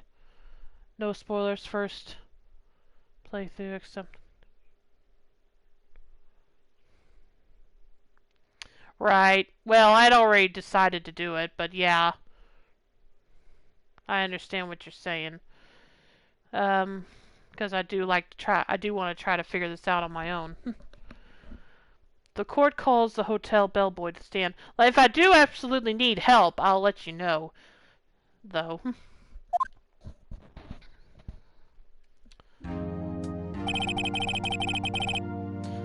I believe we're ready for the witness to testify. He certainly does look like a bellboy. Yes, sir. Why did he bring that tray with him? I've received your summons in the middle of work, sir. I'm happy to be of service. That tea set looks rather heavy, so without further ado... Yeah, wouldn't it also belong to the hotel? Didn't you order cookies? Probably should have, but no. The witness may begin his testimony. Very good, sir. Miss May's room service. I'm the head bellboy at the Fine Gatewater Hotel, in business for 4 generations. I believe I received a call after 8 o'clock in the evening from our guest, Miss May. She asked for an iced coffee to be brought to her at 9 o'clock on the dot, sir. I brought it to her at precisely the requested time, of course. And I delivered the iced coffee to our guest, Miss May herself. I see. The defense may begin its cross-examination. Right. I'm ready. I hope. This is it. If I can prove Miss May was involved with the murder now. If I can't, Maya will be finished. Miss May's room service. Okay. I am the head bellboy at the Fine Gatewater Hotel in business for 4 generations. Well, I don't have any argument about that. I believe I received a call after 8 o'clock in the evening from our guest, Miss May. Hang on a minute. I want to check something.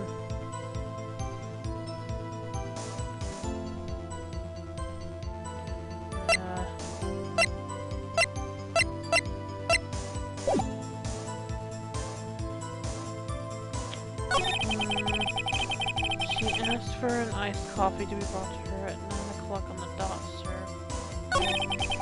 I brought it to her.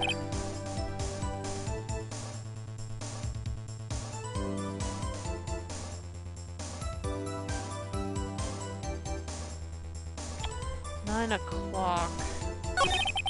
She asked for an iced coffee brought. I'm kind of irritated that I can't look at the details of this anymore.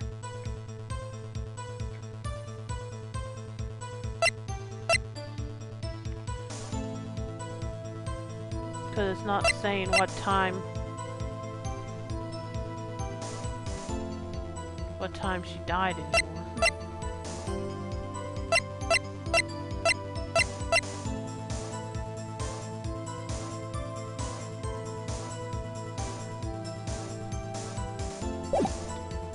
I thought you said the updated autopsy was garbage. Well, yeah, I did, but I thought it might still show me the time she died. Which means, yeah, it really is garbage now. Oh boy. That was pretty. Let's see, she died? I'm trying to remember the time of death. Let me press this. 9 o'clock on the dot, you say? Yes, I confirmed that detail several times.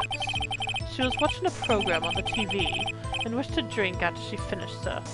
She died sometime between now and the origin of the universe. 9 o'clock, the time of the murder. Uh-huh! I thought I remembered that right. I brought it to her precisely at the requested time, of course. And I delivered the iced coffee to her. Wait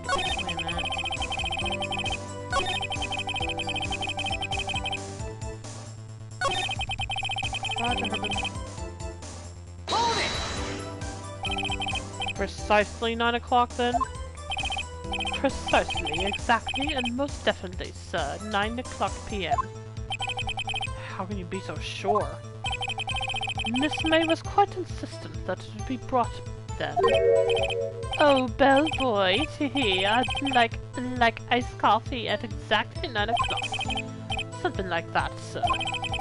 Therefore, I knocked on her door at the crack of 9 o'clock, sir. Why would she be so particular about the time? Another dice key. I know there's something missing here. She asked for a nice card. I believe I received a call. Are you sure it was Miss May on the phone? Absolutely, sir. How can you be so certain? I checked Miss May in personally, sir. Not only did I see her in all her sudden radiance, but also heard her voice. And then I saw them, and I... them? Who's them? The point being, I remembered her quite well, sir. Yes, what then? Hang on a minute.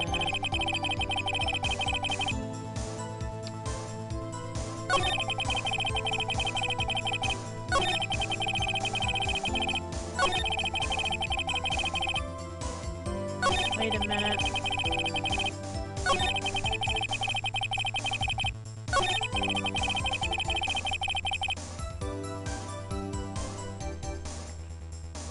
Wait, hang on a minute. Are you sure it was Miss Man that did it? Okay, no. I checked Miss May in person.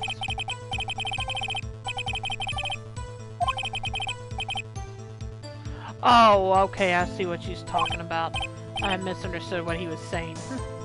I understand what he's talking about now. I misunderstood what he said. So, never mind.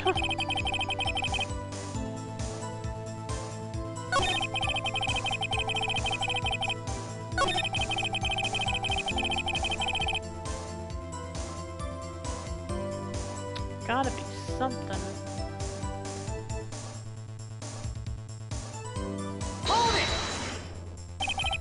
What exactly is it you do at the hotel? Why, anything required of me, sir. I check in guests, I check out guests. I clean rooms, I make beds. I even deliver room service, sir. I checked Miss May in personally. Are you always so prim? Mr. Wright! You will refrain from asking frivolous questions.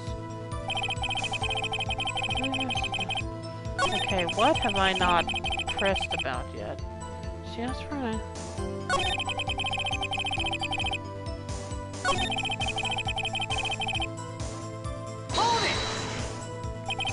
You are sure it was Miss April May herself? Absolutely, sir. Absolutely? Yes, sir. As in, so very absolutely, sir. It's an endearing mannerism of mine. How come you're so very certain? Well, when I brought the room service, the guest, favored me with an embrassiere, and I have no idea if I said that right. Embrassiere, is that French for embrace? It's French for kiss, but not a French kiss, more of a peck on the cheek. Why would she have done that? I believe, perhaps, she was momentarily swayed by my prim demeanor, sir. It was a moment I shall never ever forget, sir. Sounds pretty fishy to me. I think our Miss May was up to something and wanted the bellboy to remember her. It's no good. There's nothing there. I believe perhaps it's because, yeah, we're not gonna argue that. It's no good. There's nothing there. Is that it? Tisk tisk. Finally, you understand. This bellboy has absolutely no reason to lie. Now, if you have any decency, you will end this rather tedious cross-examination here. It was a bit tedious. The witness may leave the stand. I can't let this happen, can I? I hate... Oh gosh, I think protesting's not going to do any good at this point. There really was nothing there. The only thing I thought might have been there ended up being a misunderstanding on my part. So, yeah, I guess I'm just going to have to give up, sadly. No! If I give up... Now I lose everything. If I just give up the case, I'd be giving up the very reason I became a lawyer.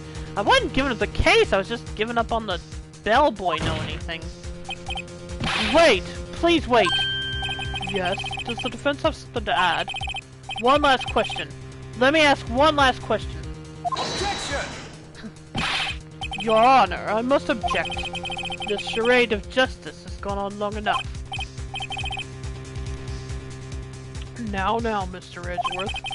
Alright, Mr. Wright. I'll give you one more question. That's all. Remember your deal with Edgeworth. You don't knock down the claim and you accept... Oh, yeah, that's true. Alright, Mr. Wright. I'll give you one more question. That's all. Okay. This is really it now. This is my last chance. What do I ask him about? Chicken, room service, bed. Oh gosh. Probably about the room service.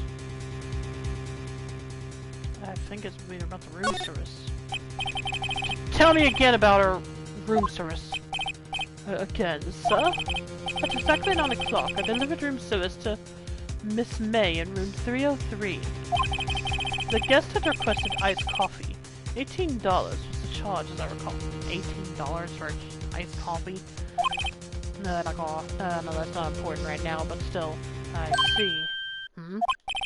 $18? Doesn't that seem a bit expensive? Okay, are we really gonna go worry about that right now? Yes, well, iced coffee for 2, you know. And we don't skip on the ice,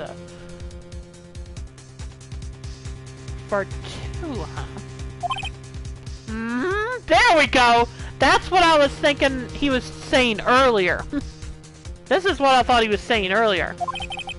What did he say? Yeah, exactly, Reen. This is what I thought. This is what I was misunderstanding about earlier. I thought he was, when he was saying he saw them, I thought he meant he was saying, FYI, any of the options would have led to the same conclusion. Oh, okay, gotcha. What did he say? What did you say? Rather quite. Bellboy, tell us the truth now. Was someone else staying in Miss May's room? Objection! I object. That was... Objection! Okay! Now we're getting him! Now we're getting him! Objection overruled. The witness will answer the question. Someone else staying in the room. What do you think? Yes, I see. Why did you not mention this in your testimony? Such a stupid question. Also, except for one trial, there's never a penalty for pressing. Ah, okay. Yeah, don't tell me which trial that is, though. So press often, okay. Well, sir, you didn't ask. It'll warn you. Okay, thanks. We shouldn't have had to ask. The judge says not to leave out any details. Okay, granted he wasn't here when he said that, but still. Nice try. That's the sort of thing you're normally supposed to mention. Oh, yes, quite, indeed. It was the, good barrister there, Mr. Edgeworth, who... Of course it was! Of freaking course! He asked us to mention it if I wasn't specifically asked, sir.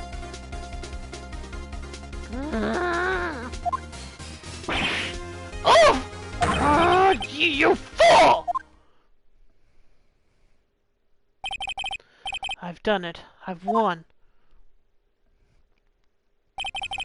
Miss April May checked into a twin room with a man. Correct? Yes, sir. Then, when you brought them room service, you didn't see that man in the room? That's right, sir. The only fool is you, Edgeworth. Yeah, that's not right. Your Honor! We have just learned of another person involved who may have been the murderer. In light of this new fact, I hold that it's impossible to judge the defendant. Wouldn't you agree, Mr. Edgeworth? And who, Mr. Wright? Who is this other person? Simple, it was... the man with Miss May, duh. The man who checked in with Miss May. Ugh! Your Honor! As has been previously revealed, Miss April May was tapping the victim's phone. It was the judge. Oh gosh. Yet Miss... Attention, duelist! My hair is the other person! Yes, Miss May herself has an alibi at the time of the murder. However, that does not clear the man that was with her. The bellboy saw no one else in the room at the time of the murder. But my, what convenient little setup. But it's too late. Too late? I suppose you'd like it if it was too late, wouldn't you? After all, it was you who hid the presence of the other man from this court. Ugh! Upstart! Amateur! Tomorrow is Telluride 2. Yeah, I never got to play the first one though. I keep considering getting it, but I don't know. I wish there was a demo of it, actually. But are you getting it, Reen? Have you played the first one? These accusations are ludicrous! Enough! The court acknowledges the defense's argument. I expect the prosecution and defense to look into this matter fully. Already pre-ordered it. Okay, that's good. Am I understood? Yes. Yes, Your Honor. That is all today for the trial of Maya Fey. Court is adjourned. Okay, tell me the truth. How was my voice for Miles so far? September 7th, 2:24 p.m. District Court, Defendant Lobby Number 1. Mr. Wright! You were amazing in there! Really? I think I might be your newest fan. Oh, I was just doing my job, you know. Then again, that other attorney was pretty cool too. Huh? That face of his, with his eyes wide and trembling lips. It sent shivers up my spine. If you say so. So, what happens with me? Do I get to go home now? Well... No, I don't think so. Not yet. Oh, I see. But I got a great lead in today's trial. A lead? That man with Miss May. He's the key. Oh, I get it. What happened to Miss May after that anyway? I heard they arrested her. I guess she's learned her charms won't work everywhere. She's probably at the detention center now. I may have to go down there later. Anyway, this case is far from closed. Yes, sir! I'm going to find out more about this man. Do you think he was the one who... Maybe so. Sis? Don't worry, I'll find him by tomorrow, I promise. I'm counting on you! I asked for a full record of April May's testimony. I thought it might come in handy during the trial tomorrow, but now that I have it, I'm not so sure. Most of her testimony was all lies. In fact, there's only one part that hasn't been stricken from the record. May testimony added to the court record. The victim dodged an attack, then ran to the right, but she was caught and struck. I don't know how much good this will do me at all now. Anyway, time to hit the pavement and do some investigating. Maya doesn't belong in that detention center. It is up to me to set her free. To be continued.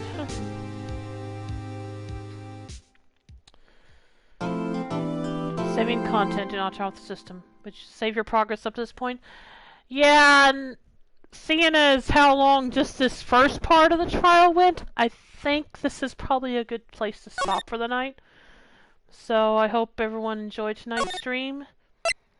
And I might be back late tonight for more Trails of Cold Steel 2 with Rio Maverick, so I hope I'll see you then. And if not, I'll be back tomorrow to continue this trial. So yeah, so far I am doing better at this than I expected to. Yeah, I'm definitely enjoying this soup, and I'm looking forward to continuing it tomorrow. Like I was a little worried if I would do any good at this at first.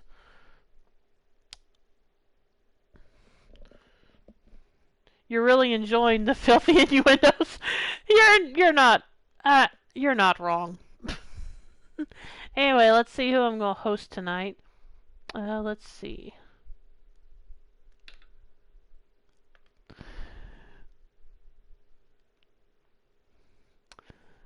Let's see. Hang on a minute. Let me scroll back up here.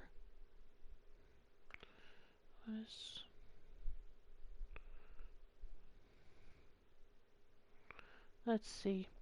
Okay, we're gonna host R.L. Ritchie, who's playing Lunar 2 Eternal Blue. So I hope you'll stick around for that. And again, I will be, if I don't see you late tonight, I will be back tomorrow. Wish you could have played what? Oh, Lunar 2? It's a good game. So yeah.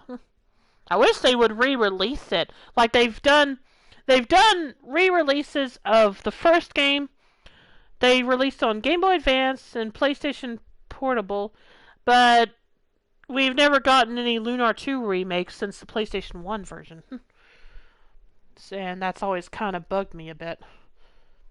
Oh, I agree. It's my favorite game. Lunar 2 is my favorite game, Reen. Anyway, that's who we'll be hosting tonight, and I hope you enjoyed tonight's stream.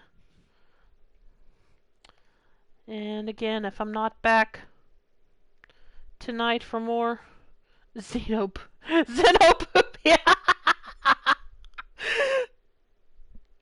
What about Royce? What happened to... Did he already go off for the night? Surely didn't already end his stream for the night. Oh no, there he is. You can't really fit it into her name, fair enough.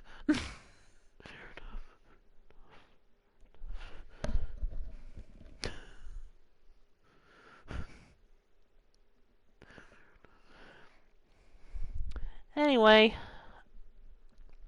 I hope you, again, if I don't see you tonight, I hope you have a good night. So take care, everyone.